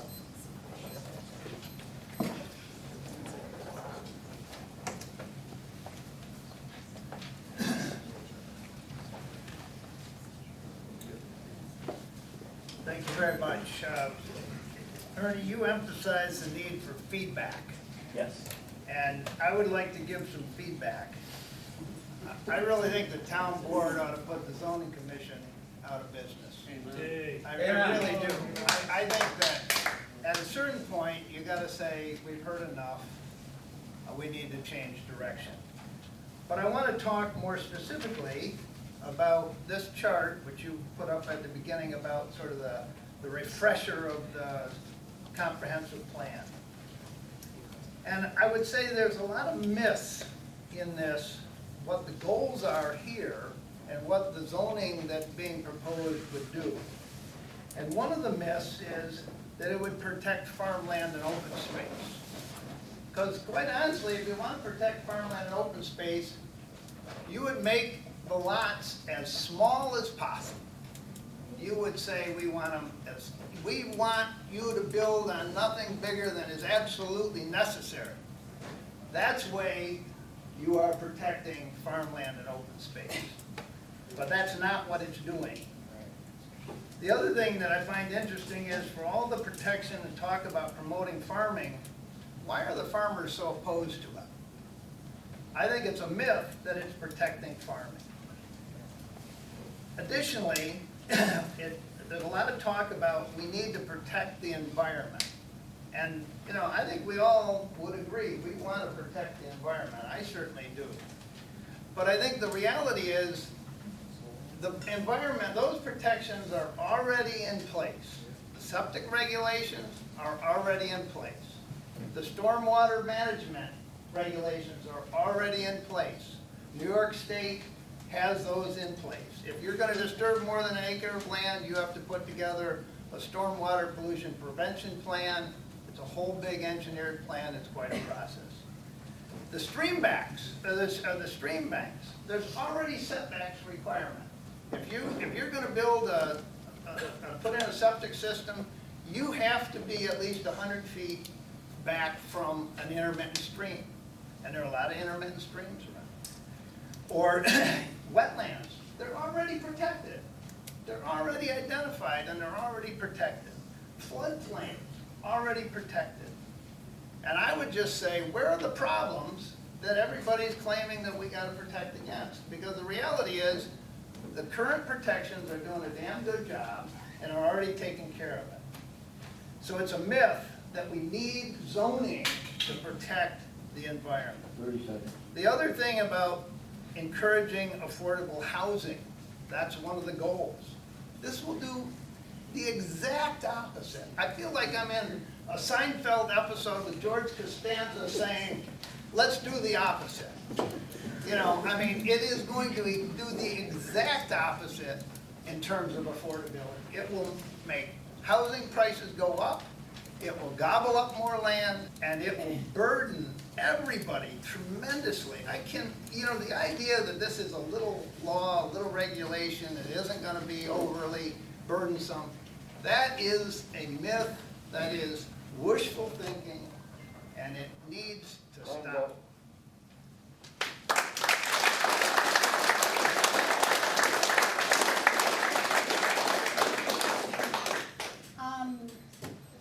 Bruno spoke the other night, very similar things. We responded then. I don't have anything else to say to you. No, he didn't ask any specific questions, so. Yeah. I wasn't there the other night. Yeah. Well, I missed that. he didn't, I'm sorry, he didn't really ask a question. He said these are myths. I would say, I don't think they are. I think it's not what we're trying to do. We are trying to, you know, do what he said that we are trying to do, and maybe he thinks, and maybe, I know he thinks that that zoning will be more restrictive and will be costly and will be a lot of other things. How is it not? As I said, we had the county assessor in who said doesn't really cause land prices to go up or down. It really depends on what happens to the market. We've seen land prices already go up, and we've seen housing prices go up, and we don't have zoning. Says the town board may engage an attorney, an engineer, or planning and a consultant. Hey, if you want to say something, is your name on the list? Is your name on the list? When your name comes, then you get to come, okay? I'm talking about the cost of. Okay, when your name is on the list, you get to come up. Peter Hoyt. Thank you, Gene. How many people are there behind me on the sign-up list? 1, 2, 3, 4, 5, 6. Plus the other sheet. Oh, I'm sorry, I don't have the other sheet. Well, I'll try to go real fast because other people here are far more eloquent than I am. But I do reiterate that my beef is not with the zoning Speak up, Peter. I don't get accused of that. I want to reiterate that my beef is not with the zoning commission, because I understand the role that you're playing. I don't like what you're doing, but I don't have a beef with you doing it. For the reason you said, my beef is with the town board, and they already know that. One thing I really do quick want to point out is the hunt, that so much in the use tables are governed under special use permits. And maybe when I'm done, you could explain a little bit about how special use permits work, because it strikes me that if one has to appeal for a special use permit, then there's the opportunity for the reviewing agencies to say, well, yeah, we'll let you do it if you do this, that, and the other. And that sounds like a degree of discretion that wouldn't be in the draft law, at least it's not in there now. And it also seems like a potential overreach on the part of the regulators. Thank you. Thank you. Ernie, you have to go special use permit. I can address that. It's true. Special use permits do, although something that is allowed under special use permit is allowed if it can pass muster with the board, the review board. The review board will have a certain amount of discretion to direct the developer towards altering their project in ways that will make it more compatible with surrounding uses. And so there's public hearing involved. People will be able to come in and give their 2 cents. This is part of what zoning does, is that it brings out to the public what is happening on adjacent parcels and gives everybody an opportunity to support or not support that development. Ultimately, the decision to allow that to go forward will come down to a review board, and if the developer is not happy with the result, there is legal courses to take. This is not unlike other laws. They stink. I'm going to just tell you what special use, or is in the special use permits that requires it in the use tables. A multifamily dwellings, that's 4 or more units, and that's across the board. Auction houses only in the ag rural district. Campground and camping units in the ag rural district.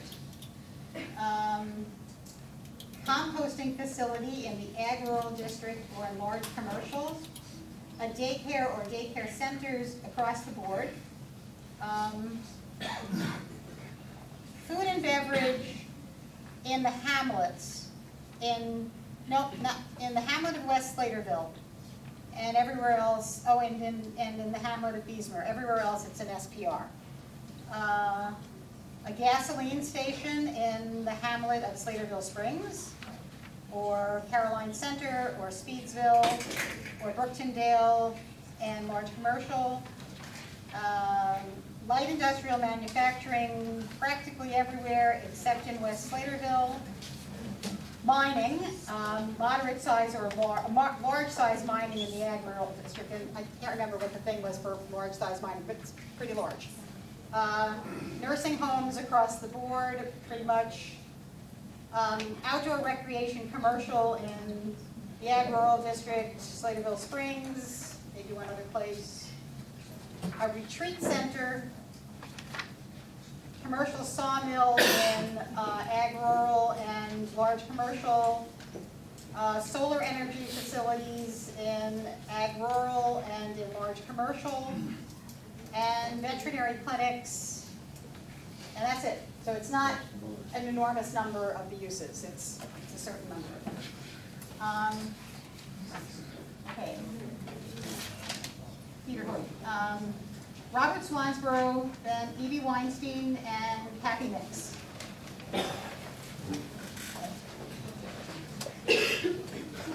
Thanks, Bruce. I got some questions.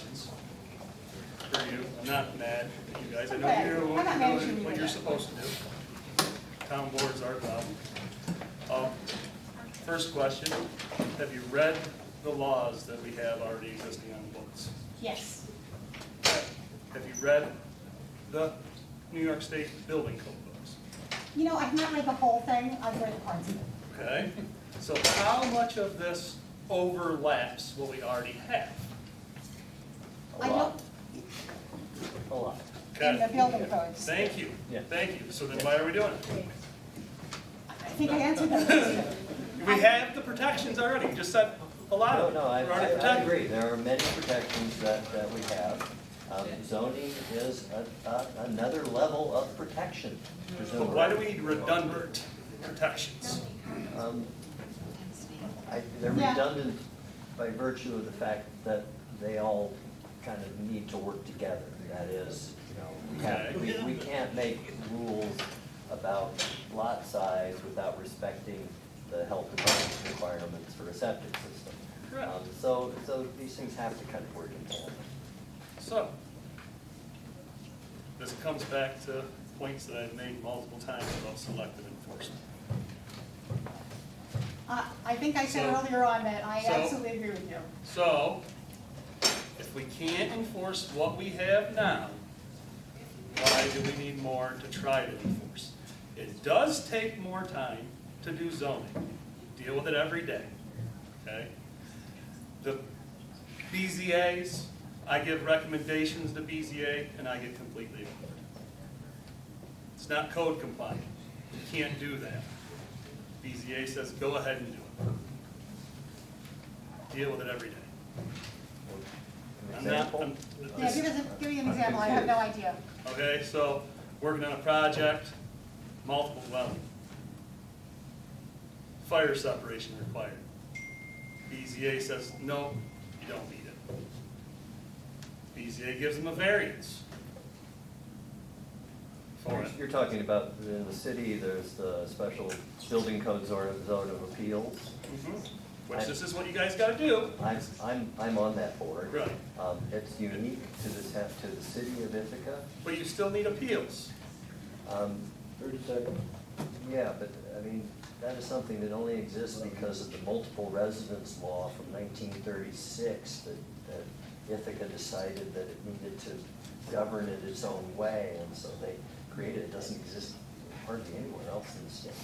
But my point is you're gonna restrict people on what they can do, and then, they don't listen to what the neighbors want. There was issues in West Creek area where they didn't want something that wasn't code compliant, and they went ahead and did it anyways. And when it comes to compliance, it's all voluntary compliance. It's how much money do you want to spend for the attorney to enforce these laws? That's what it comes down to. Because you guys can't trespass, I can't trespass. If you can't see it, you can't enforce it. The building codes are enforceable. And You can't see it, you can't enforce it, you cannot trespass. Yes, if you are a building code inspector, you are invited to the property to do You have an to be inspection. invited. Well, but if you don't get your inspections, you don't get your certificate of occupancy, you don't have a project you can sell. How many places in Caroline have been built with no building permits? No, I have no idea. Not any residential facility, houses, I can I imagine. beg to differ. Okay, I mean, I don't know. I have no idea. I've seen it, I've witnessed it with my own eyes. Well, I mean, I think that, I the can't question is, divulge- are we arguing about having more enforcement rather No. than more laws? We need to enforce what we have and not add more layers on. I think that's a. That's good- my- I think that is a good starting. I will just make one comment, is that we were asked about, would we be putting junk laws in the zoning law? And I said, no, the town has a junk law, and it's up to the town to enforce it. It's not going in the zoning law, it's because we have one, and I am not taking that on. So that's an example, and I absolutely agree with you. And that is, we have given that direction to the town board when we make our final report, that will be in there as well. If you don't enforce laws, there's no point. So, on the other hand, I will also say, I have lived in countries that didn't enforce tax laws, and I'm glad that I live in one that somewhat enforces tax laws. Because, you know, I lived for a little bit in Italy, and it's sort of like a game there. And, you know, so some people pay taxes and a lot of people don't, and I'm not really fond of that Next concept. question. Okay, Evie Weinstein, and then Kathy Mix, and then Dwayne Scott. Evie apologized, she had to go, Oh, I'm sorry. but I am Kathy Mix. Okay. For those who don't know me, I want to take the time to thank you guys for this unthankful job that you have been undertaking. Thank you. Because you were charged by the board to do this. This is not your, it's our board, okay? I've been involved in fire and ambulance in this town for over 30 years. Everybody knows, I can't, I have a family member at home dying of cancer, so I'm sorry. Okay. I am If you want to appalled- turn and talk to them so they hear better, that's fine. I'm appalled that we don't have any first response agencies in this town. And it frustrates me, and I repeated this multiple times, I'm not gonna say it again. I do have a couple of questions though. On your district maps that you did for the hamlets. Yep. Why is my hamlet not on here? I don't know, it's your Hamlet. Caroline. Caroline out on 79. Yes. I think because we looked, I went out and I very much looked, there is no public building, but that's not actually a requirement. Right. No one said to us. Actually, One other person said, maybe you should be here, Another but question. only one person. What is the definition of a hamlet? Has anybody looked that up? Yep. Yes. What is it? A church, a meeting room, and a post office. That's a hamlet. It's how you define a hamlet. Well, that's, Yeah. It's, no, they're it's designed, not- it's a government, it's a locate, hamlets aren't, you know, they don't have a village government or a town government of their own. It's a collection of buildings. They're typically traditional places where four corners might be, or a collection of houses get built up. So there's no standard definition anywhere of a hamlet. It's what you decide are your hamlets, and what you decide are your, if you drive along any of your roads, there's a distinction. You all know when you're in a hamlet. How do you know you're in a hamlet? The houses tend to be closer together, they're closer to the road. It looks different than the farmland. So it's how you all define hamlets. And the zoning commission has tried to identify the hamlets that have a presence. Should Caroline on Route 79 be added? That's certainly something that the zoning commission. So I come from a family farm. We've owned our farm for, like Hannah, over 100 years. And I am in that hamlet of Caroline, and there is a sign there that says Caroline. I emphasize that that should remain for historical purposes. My other point to make to everybody in this room, these people don't have the power to stop what they're doing. They were given a job. They're doing their job. Don't take it out on them. The people we need to be talking to and voicing our concerns to are the board, because they're the ones who vote on this. Okay? I volunteered for 30 years. It is not an easy thing to do. I can't tell you how many nights I got up at 3 o'clock in the morning to go pull somebody out of the ditch, upside down. You know, volunteering is hard. They're not getting paid for this, so back off just a little bit on these guys, okay? My other point, or question that I have, is are we gonna have a board of zoning appeals, or is this going to be governed by the town board? Is there going to be a separation? I believe there will be a separate board of zoning appeals. Yeah. We still have not. Zoning requires the zoning board of appeals. It's required to It's have. required to have a zoning board of Give me appeals. the answer to that question, please. Zoning requires having a zoning board of appeals. Okay, Yeah. so are they paid or are they volunteer? They're volunteers. Okay. Yeah. Please email me. It's jeanmcpeters@gmail, and the slide will go up. And tell me why you think Caroline should, because I think the reason we left it out was there is no public building. Okay, I still have Sure. time. Sorry. I'd like to finish my time. My other point is I also own a stretch of farmland on the commercial plane that everybody thinks should be commercial, which is Route 79. I love that this state and this town is a right to farm. Yep. This zoning is going to limit me to the right to retire.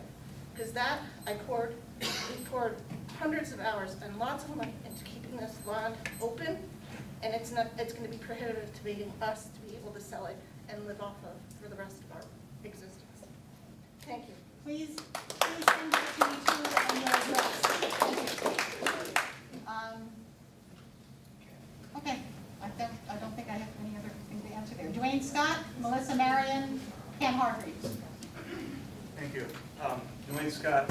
I just have two real simple questions, and I guess they're really not directed at the zoning board. They need to be directed at the town board. But we have obviously a very large, vocal, passionate crew of people who believe that there should be no zoning, just point blank. That we don't need to come every week and argue over hamlets and property borders and commercial districts. What I want to know is, do you believe, Mark, that you have a population backing you of as large and as passionate group of people that want to see this committee continue their job? Do you believe that, yes or no? Well, I will answer your question, Dwayne.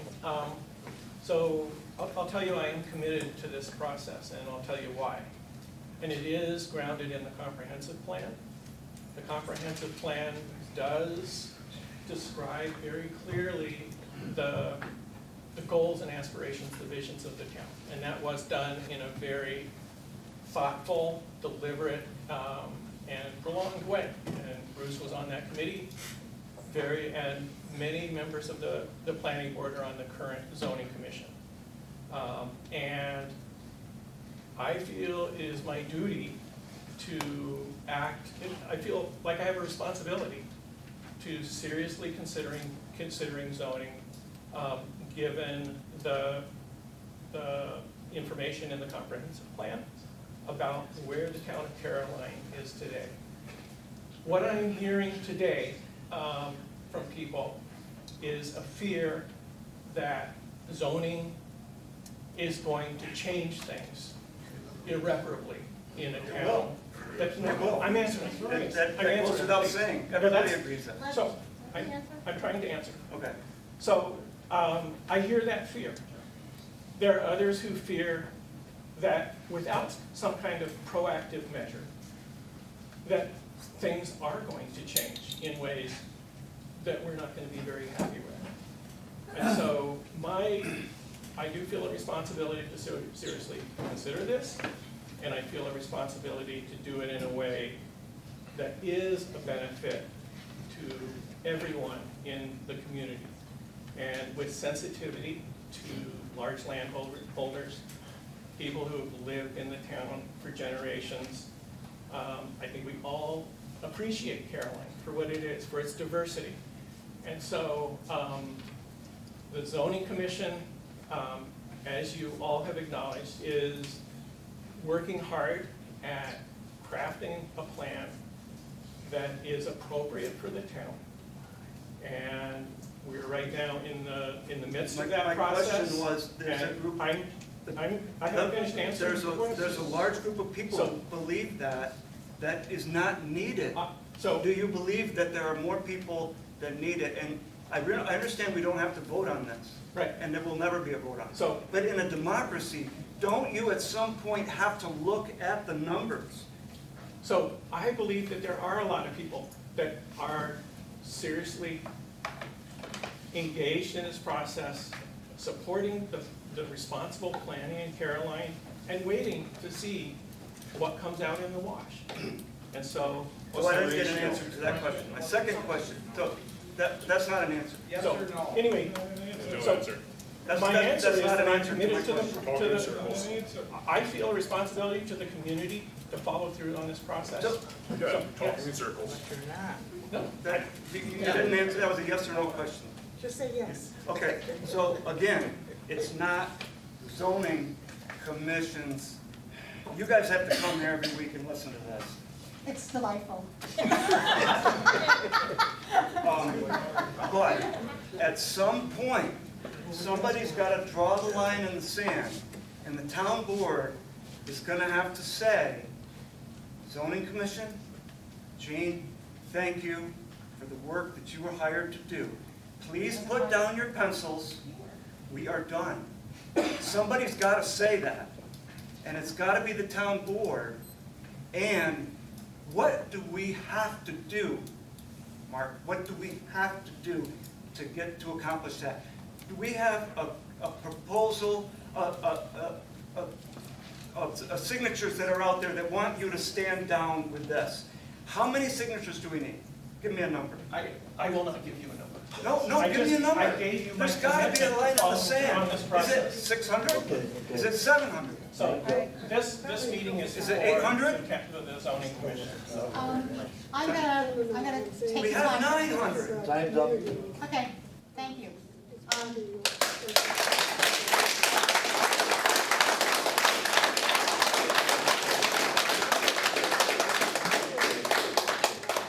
Melissa Marion, Ken Hargreaves, and Emily Adams.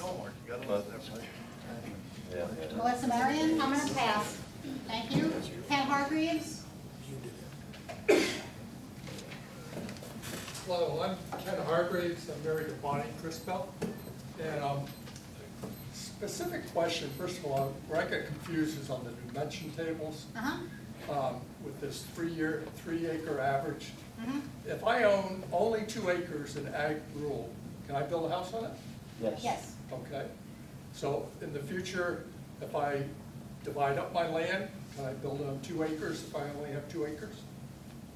Or 3 acres? Say I have 3 acres. Can I divide 3 acres up and build on the 2 acres?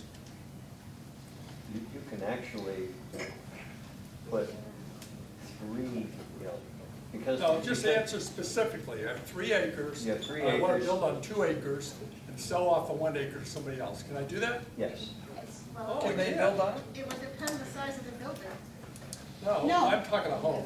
No, you're just talking about homes. So how does the 3, that's where I get very confused. If you had 20 acres, No, I don't have 20 okay, acres. but if you've got 2 acres, you Yep. can build. If you've Okay. got 3 acres, I or can- you You can can, build one house. you can build one house. No, I can sell off 1 acre and build on the 2 acres. That's what you just said. But the person you sell it to Not can't initially, build on that wasn't said. You can't build It's on the other subdivided. 1 acre lot. Well, that's It would where have to you be- need a lot more explanation. You always do these charts at 15 acres. A lot of people own 5 acres. How many houses can they build on 5 acres? Right now, I 2. can build 5 houses on 5 acres. Right. Right. Well, how do I get 3 if I can build 2 houses? I don't understand this at all. No, there's 2 different categories here. There's major subdivisions. No, I just have 5 acres. Forget Right, the right, subdivision. right. But, so you are covered not under the zoning law, Yeah, please but it's stand. the subdivision law. The subdivision law says that as long as you're below these thresholds, you can subdivide off a lot that meets health department requirements, and you, up to 5 in a 3-year period. So if Okay, you have a so- 3 acre lot, you could potentially do 3 acres. Am I being correct? 3 houses. 3 houses. I think that's right, it's on this. Okay, well, that chart is so confusing. Yeah. It needs to really get changed all around. Where you're only talking about subdivisions now, you're not talking about individual. We're talking about major subdivisions. Major Yeah, subdivisions. that needs to, Thank you Yeah, for well, that, changed thank you for that. No, We'll and work on that. if it's not clear, then we're not doing very good. okay. Yeah. The other point was, you're using Nan for a lot of good information. Can she give us the facts on how many, there was basically 1,800 property tax parcels in town. How many of those are affected by this new overlay with water? I could calculate that. I Yeah, don't that's- have that that off the would top be of my helpful. head. I can send That that would be along. helpful. Send it and we'll put it up on the Yeah. website. And then, And I'll send it to you because I too. think that's one area people are gonna get blindsided big time. They don't realize they're in a overlay. Right. 30 seconds. Sorry, I didn't hear his last question. How His many last people are question, in a water overlay? how many, yeah, And they 1,800 can do the lots. facts and tell people, you know, Okay. it's half the town in that water overlay or what. Right. And other facts that Nan can generate for us to understand what effect are you having on the town. Okay. would you give me your email so that I can get back to you with those answers? Thank you. Emily Adams, and I think you're probably gonna be the last speaker, because we're at 8:30. There's a page over there. I'm sorry, I didn't hear you. There's another page over there that people sign Yeah, I up have for. that, and Emily's on that page. All right. Yeah. First of all, I want to say thank you so much for doing this work, and it's underappreciated, I think. And also, I want to say thank you to the board for asking for this work to be done, just to have a look, so we can see, and we know we're not committed to go one way or the other, and I think information is never a bad thing. We don't know what the future is going to bring. We don't know, I mean, I have a house, and it's been fine for the last 50 years. It could burn down tomorrow. I have fire insurance, right? Sometimes you just want to have a little bit of protection because you don't know what might happen. So I think that this is worth looking at. I'm happy to see more details. I don't like reading 130 pages, but I don't plan to do it on a regular basis. I think I will read through it once when it's all finished. I like that there were those little reader notes that sort of condense things and make it more simple. I'm happy that I only live on a postage stamp, so when it came to the part about dividing your 20 acres, I'm like, I'll skip that part. It doesn't matter to me. On my postage stamp area, in the center of Brooktondale, I am interested to know why there was, I think it was a P for permitted for gasoline stations. And I'm kind of like, well, if I was going to write something that I would like to have close to the final draft to think about, I'd rather not have that in my neighborhood. Why do we need another gas station where we're trying to get rid of fossil fuels?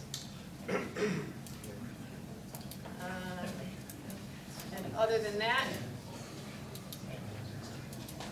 yeah, I think that in the end, the people who live on larger plots, who have been here longer and have farmland, they have different concerns than people who live on the smaller lots in the hamlets. And I think we all should just look at the part that affects us and see whether we're okay with it or not. And I think they could definitely be different guidelines and different amounts of regulation for those different parts. Did you find the gasoline station? I'm not. No, I think that's true. I mean, I just don't remember where it is. That thing's blinding me. Would it help if you turn the light off so it's not shining in your eyes? It's a good idea. So we will register that you would rather not see gas stations in your neighborhood. Right. And I think that is exactly the kind of feedback that we would So love to have they're from listed everyone. as a special use permit, not Yeah. it's a gas station. A special use permit, which is that one that you have So to. not that, I'd rather have it be like the, like, Okay, thank you, Emily. okay. I have one. I was going to pick a gas station in Brooklyn. Okay, please, I mean, it's like, I have something to say. Actually, Frank told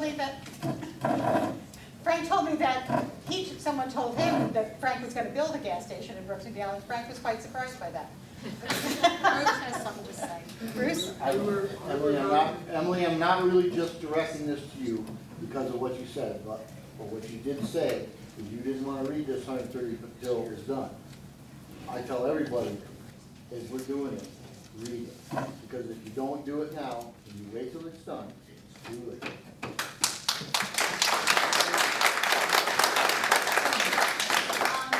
There are a few people left on this. We said that we would end this meeting at 8:30, and I want to stick to my commitments about starting and ending on time.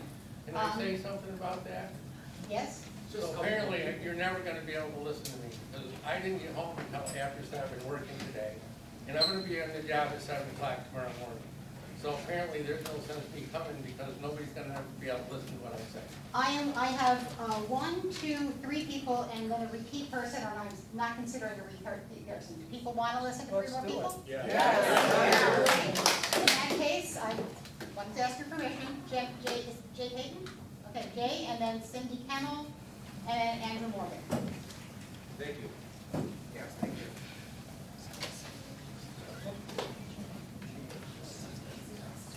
So, first thing, I make maple syrup. And so I get this newsletter that covers all of Northeast. And I found out Pennsylvania, along with a whole lot of other states, I know there's things in there about the views. They want to keep these special places with views so that they're not ruined. So Pennsylvania has the state and the county goes to farmers and they say, we would like to keep this area the same. We don't want to change it, so we will buy your land. You have use of that land forever, because if you don't use that land, the view's gonna go away. If it just grows up in the scrub brush and trees, you can't see the view. The state of Pennsylvania raised $190,000 to purchase farmland to keep the views. And I don't know why we aren't looking into that. Farmers are not forced to sell their land. It is offered to them. They no longer have to pay tax on that land if they opt to do it, and they can use the land the way that they want for their farm forever. So if Pennsylvania can do that, why can we cannot do that and not have to have all these laws to say, and then still leave the tax burden on the farmer? Yes. So, New York State does have a program like Pennsylvania through the Department of Agriculture and Markets has a farmland protection program where farmers can sell their development rights to the state of New York, and the property is conserved in exactly the way that you described. And that program has been in effect for 15 years, and any landowner can apply if they meet the state criteria for soils and size and all these other things. So that program is in existence.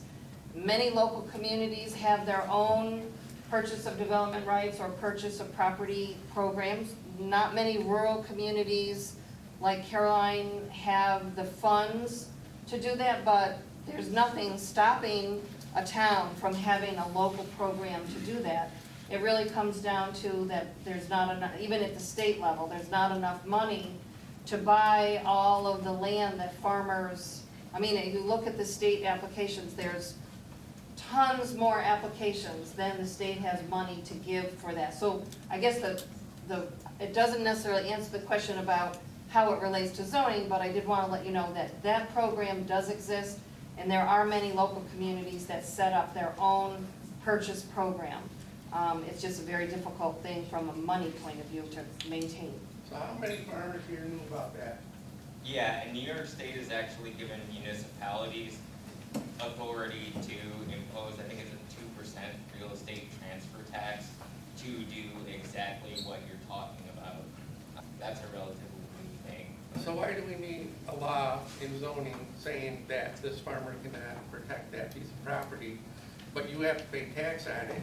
If the rest of us think that that's so beautiful that we don't have to pay, why shouldn't we have to pay tax as a group to hold that? Why does that farmer have to keep that?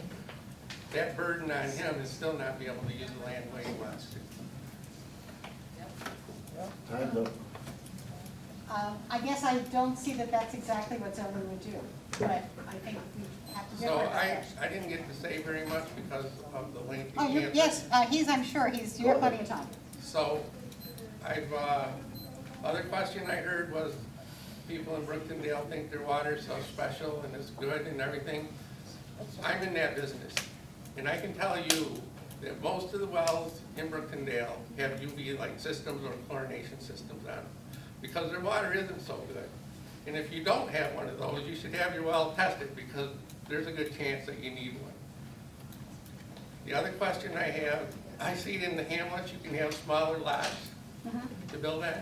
We have no sewage, we have no water. How can you say that it's safe to have a house and put a well and sewage on a smaller lot than Tompkins County says it's not legal? Are you finished? Because I don't want to take your time, but. Sure. Okay. We don't say that. We say you could if it can contain. If you can get the health department to swallow your septic system engineering. So it's kind of put in there with the idea that somebody puts in the sewer system, Yeah. then you can Ernie, do you a need to smaller stand lot. up, people can't hear you. Oh, I'm sorry.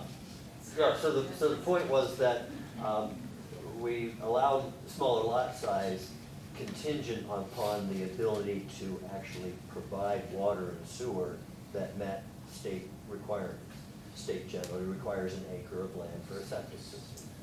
But there are cases where the state will accept an engineered system that will allow you to build on a smaller parcel, or somebody could put in a public, some sort of packaged system, and then allow for Ernie, we greater- can't hear you. a I'm greater sorry. density of development is possible through engineering that would meet the state requirements. So I can tell you, from dealing with the health department, there are very few variances given out for anything. It's my understanding as well. But You're paying an we engineer. didn't think it was our, So why do you have it in here? Why don't you just have, you have to have an acre lot, like everybody else? Because you don't have to have. because there's a lot of lots that don't have even an acre. Then, They're down, are down there. Because most of those lots already have existing housing on them. If they have, you can't have people. no, but I'm talking about new housing that, that's, In they the can, hamlets. they can build that. Now, that, I know they're grandfathered for what they are now. Right. Right now, they cannot build there unless they have an acre lot. Zoning is saying that they can. It's saying it can if you can get a permit. Yeah, which That's you're what not it's gonna saying. get. Right, so, That's what it's saying. You could. So why is it there? Because we're not, we're trying not because to we go to don't, a- we can't predict the future. Right, you don't know what's So- gonna happen in 10 So years. There might be a isn't that different what the system. zoning commission is gonna be for, to add things on as they're needed? We Why do go we out have of to have them business. now? We go out of business when we pass our law to the town. We go out of business. But There there's is no gonna be a zoning. zoning commission No. after this. No. No, there's just a town board. There's So the no town, zoning commission. I thought you just said that you had to have. A zoning board, a zoning board of appeals, not a zoning commission. So now the town board is the one that's gonna make all the decisions on what's added to the zoning? Yes, and as I said before, if they want to add something to it, or if you want to do it, and somebody in the town wants to propose something, there then has to be a public hearing. I'll just answer your question about water. You drilled my well 51 years ago on the top Baylor Road, and it's great. Thank you so much. Hey, I'm talking about the village. Yeah, I know. Yeah. Thank you. Cindy Kennel, and then Andrew Morgan.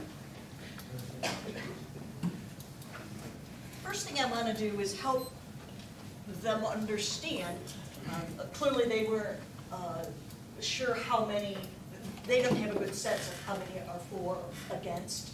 So how about we just show them that? We'll start there. For zoning or against zoning? Against zoning, let's start there. All right. Just that way to help answer, where do we What stand? about the other side? You didn't ask that side. That was the next question. I'd like to add another category, those who want to see the finished product before we make that decision. If they can I cut think it down most to of us 30, would like if they can that. cut it down to 35 pages, layer out a lot of the crap that's in there, amen. I might be for it. Okay, and who are for? So that helps get a sense, and there's lots of people that aren't here, obviously, but that helps give you kind of a sense of where we are. I really don't have many questions, but statements. I think it's all pretty volatile right now, and we're all a little raw. But I find this not unlike last Friday, right? Which for many of us was as traumatic as January 6th, right? Yep. An overturning of what have been the rights of people and their freedoms. And in this case, the residents of Caroline are going to be at great risk of losing what is best for them and their families. There are parallels that strike me, three of them actually. Whether it's been for 50 years or since 1811, the freedom to choose now lies with 5 people to make very personal and individual choices for you and your family. That's frightening. Almost immediately on Friday, upon hitting the gavel or whatever procedure they use, they were on to the next thing. They already got three new items that they're going to target. Don't think that that's not going to happen. It's what can we strip away next? It's an unraveling. Look at Danby. The ink is barely dry on the revision, and now they've got signs about noise. So they didn't get very far down the road with their zoning, and now noise is a problem. They're gonna add to that. And every time somebody has a complaint, we're gonna add to it. So you can take 130 pages, you can make them 35, and they're gonna be 160 by the time the board is done. None of the people here, or I don't know that anybody is trying to do anything with their land that is so egregious and outrageous and hurtful to other people. So I guess I want to be sure that we understand that. The SUP gives the board the ability then to be very arbitrary. They can select, they can be super selective, they can be super discriminating under the SUP. That's a real problem. My only real question for this group, and it doesn't require an immediate answer, we'll see what time tells. Will you, at the end of your investigation and your work, will you have the courage to send the document to the board that simply says no zoning needed?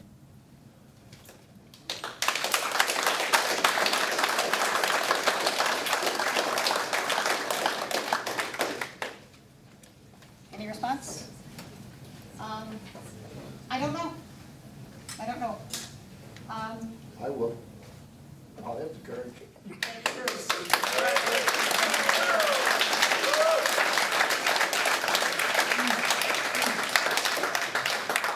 Andrew Morgan is the last speaker. So I know a lot of people are worried about what could happen, and that worries me too. I could come up with things to worry about. But I live in a barn in Speedsville, which, from what I read, would be illegal in the future. You would not be able to convert a structure from what it was once intended into a new purpose, which is what I've done, which would mean no churches in the houses, no general stores in no apartment buildings or anything like that, which I think is a great way to recycle. But also, the hamlet of Speedsville, which I live in, I mow my lawn with cows and goats, because it's half of a gorge. So anyways, that would be illegal, because I don't believe you're allowed to have farm animals within a hamlet, which this hamlet was built up around farms. The whole town, there's 3 big farms, and then a town built up in the middle of it. So I mean, everybody that had moved there in the last 200 years had no problems with a couple cows and some farm animals. That's the rural look we're keeping. So it would drastically worry me that the cows would be homeless. The pastures I built, and it cost me a lot of money because I didn't get government subsidies. I split my own post and sling my own wire. All of that was for nothing, because now it's within what would be now considered an easily target for my neighbors to be upset with my cows, if they were, which sometimes they do, because cows walk right over fences. You can't keep a cow in when it wants to get out. So that's how it would affect me right away. I'm a carpenter. I dream of building the next barn into a house. Everybody that comes to my house, they realize there's a lot more work to do. It's going to take me the rest of my life. Do I need a permit every 6 months to fix my fence or fix my siding or work on my house, or, you know, that would be a concern. I've been to Florida. You can't do nothing there. Code enforcers right on you. And that's no way to live. I'm telling you. I love Speedsville and the way I live, and that's why it upsets me that 132 pages of me rifling through trying to figure out how this is going to fall on me is troublesome. You know, my kids are at home going, are you kidding me? We're not going to be allowed to have cows or goats? Are you kidding me? This is an outrage. We won't be allowed to convert this barn into a house? They love our house. You know, it's not downtown Brookendale, I understand that, and I understand why they wouldn't want the cows down there. But what about Lester Dean? He's probably going to be in the Brookendale hamlet. He's had cows there forever, and that would affect him, I would think. And then everybody that's got a postage stamp piece of land is threatening our our livelihood, you know? We don't wanna upset them, but why are they upsetting us? Thank you, Andy. You know? Let me say that,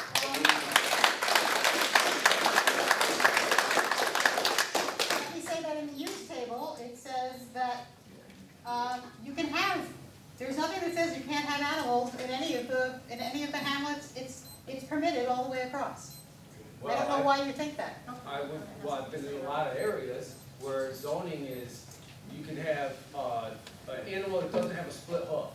Well, So it allows horses not to here, go that's down not what, it is not in our law that we've written at all. It will be soon, I'm sure. I'm sorry, I can't be responsible for what you think is gonna happen in the If it's future. now a hamlet, how is it then gonna be an ag district? Because I would be certain that they would say It says that agricultural or farm operations are permitted all the way across. That's what it says. Yeah. There was some change. Yeah, and I don't believe there's anything in this law at all that says you cannot turn a barn into a house. There's nothing. Or you can't turn a church into a house. Yeah. You can do anything with any structure you want as long as it meets What I code. read was, if it was intended for a certain purpose, it couldn't be altered into a new purpose. And it No, stuck out that's, to me I'm not sure what you're referring to, but that's not the case. No, I think it is true that if there is an existing, if you had an existing church and you wanted to turn it into an automobile dealership, that could possibly be an issue. But there's nothing in the zoning law that says anything about converting a church into a house or a barn into a house or anything else into a house, because houses are allowed in all the districts. It would only be in terms of changing the use to an unallowed use in that district, so. Yeah, housing is allowed everywhere. So that's, Well, good. good, I agree. Thank you. We are going to conclude this meeting. I think some members will hang around. I'm not sure if Bill is still outside. I think he answered a lot of people's questions earlier on. My email and the town clerk's email are there. Please send them. And, Court please come give me your email. Would you mind if I just said 3 short things? Can everybody just a second? Has to do with the land that my family has. Mr. Quick is trying to get people's attention. About 30 years ago, the hydro fracking people came around. They sent me a facsimile check of $40,000.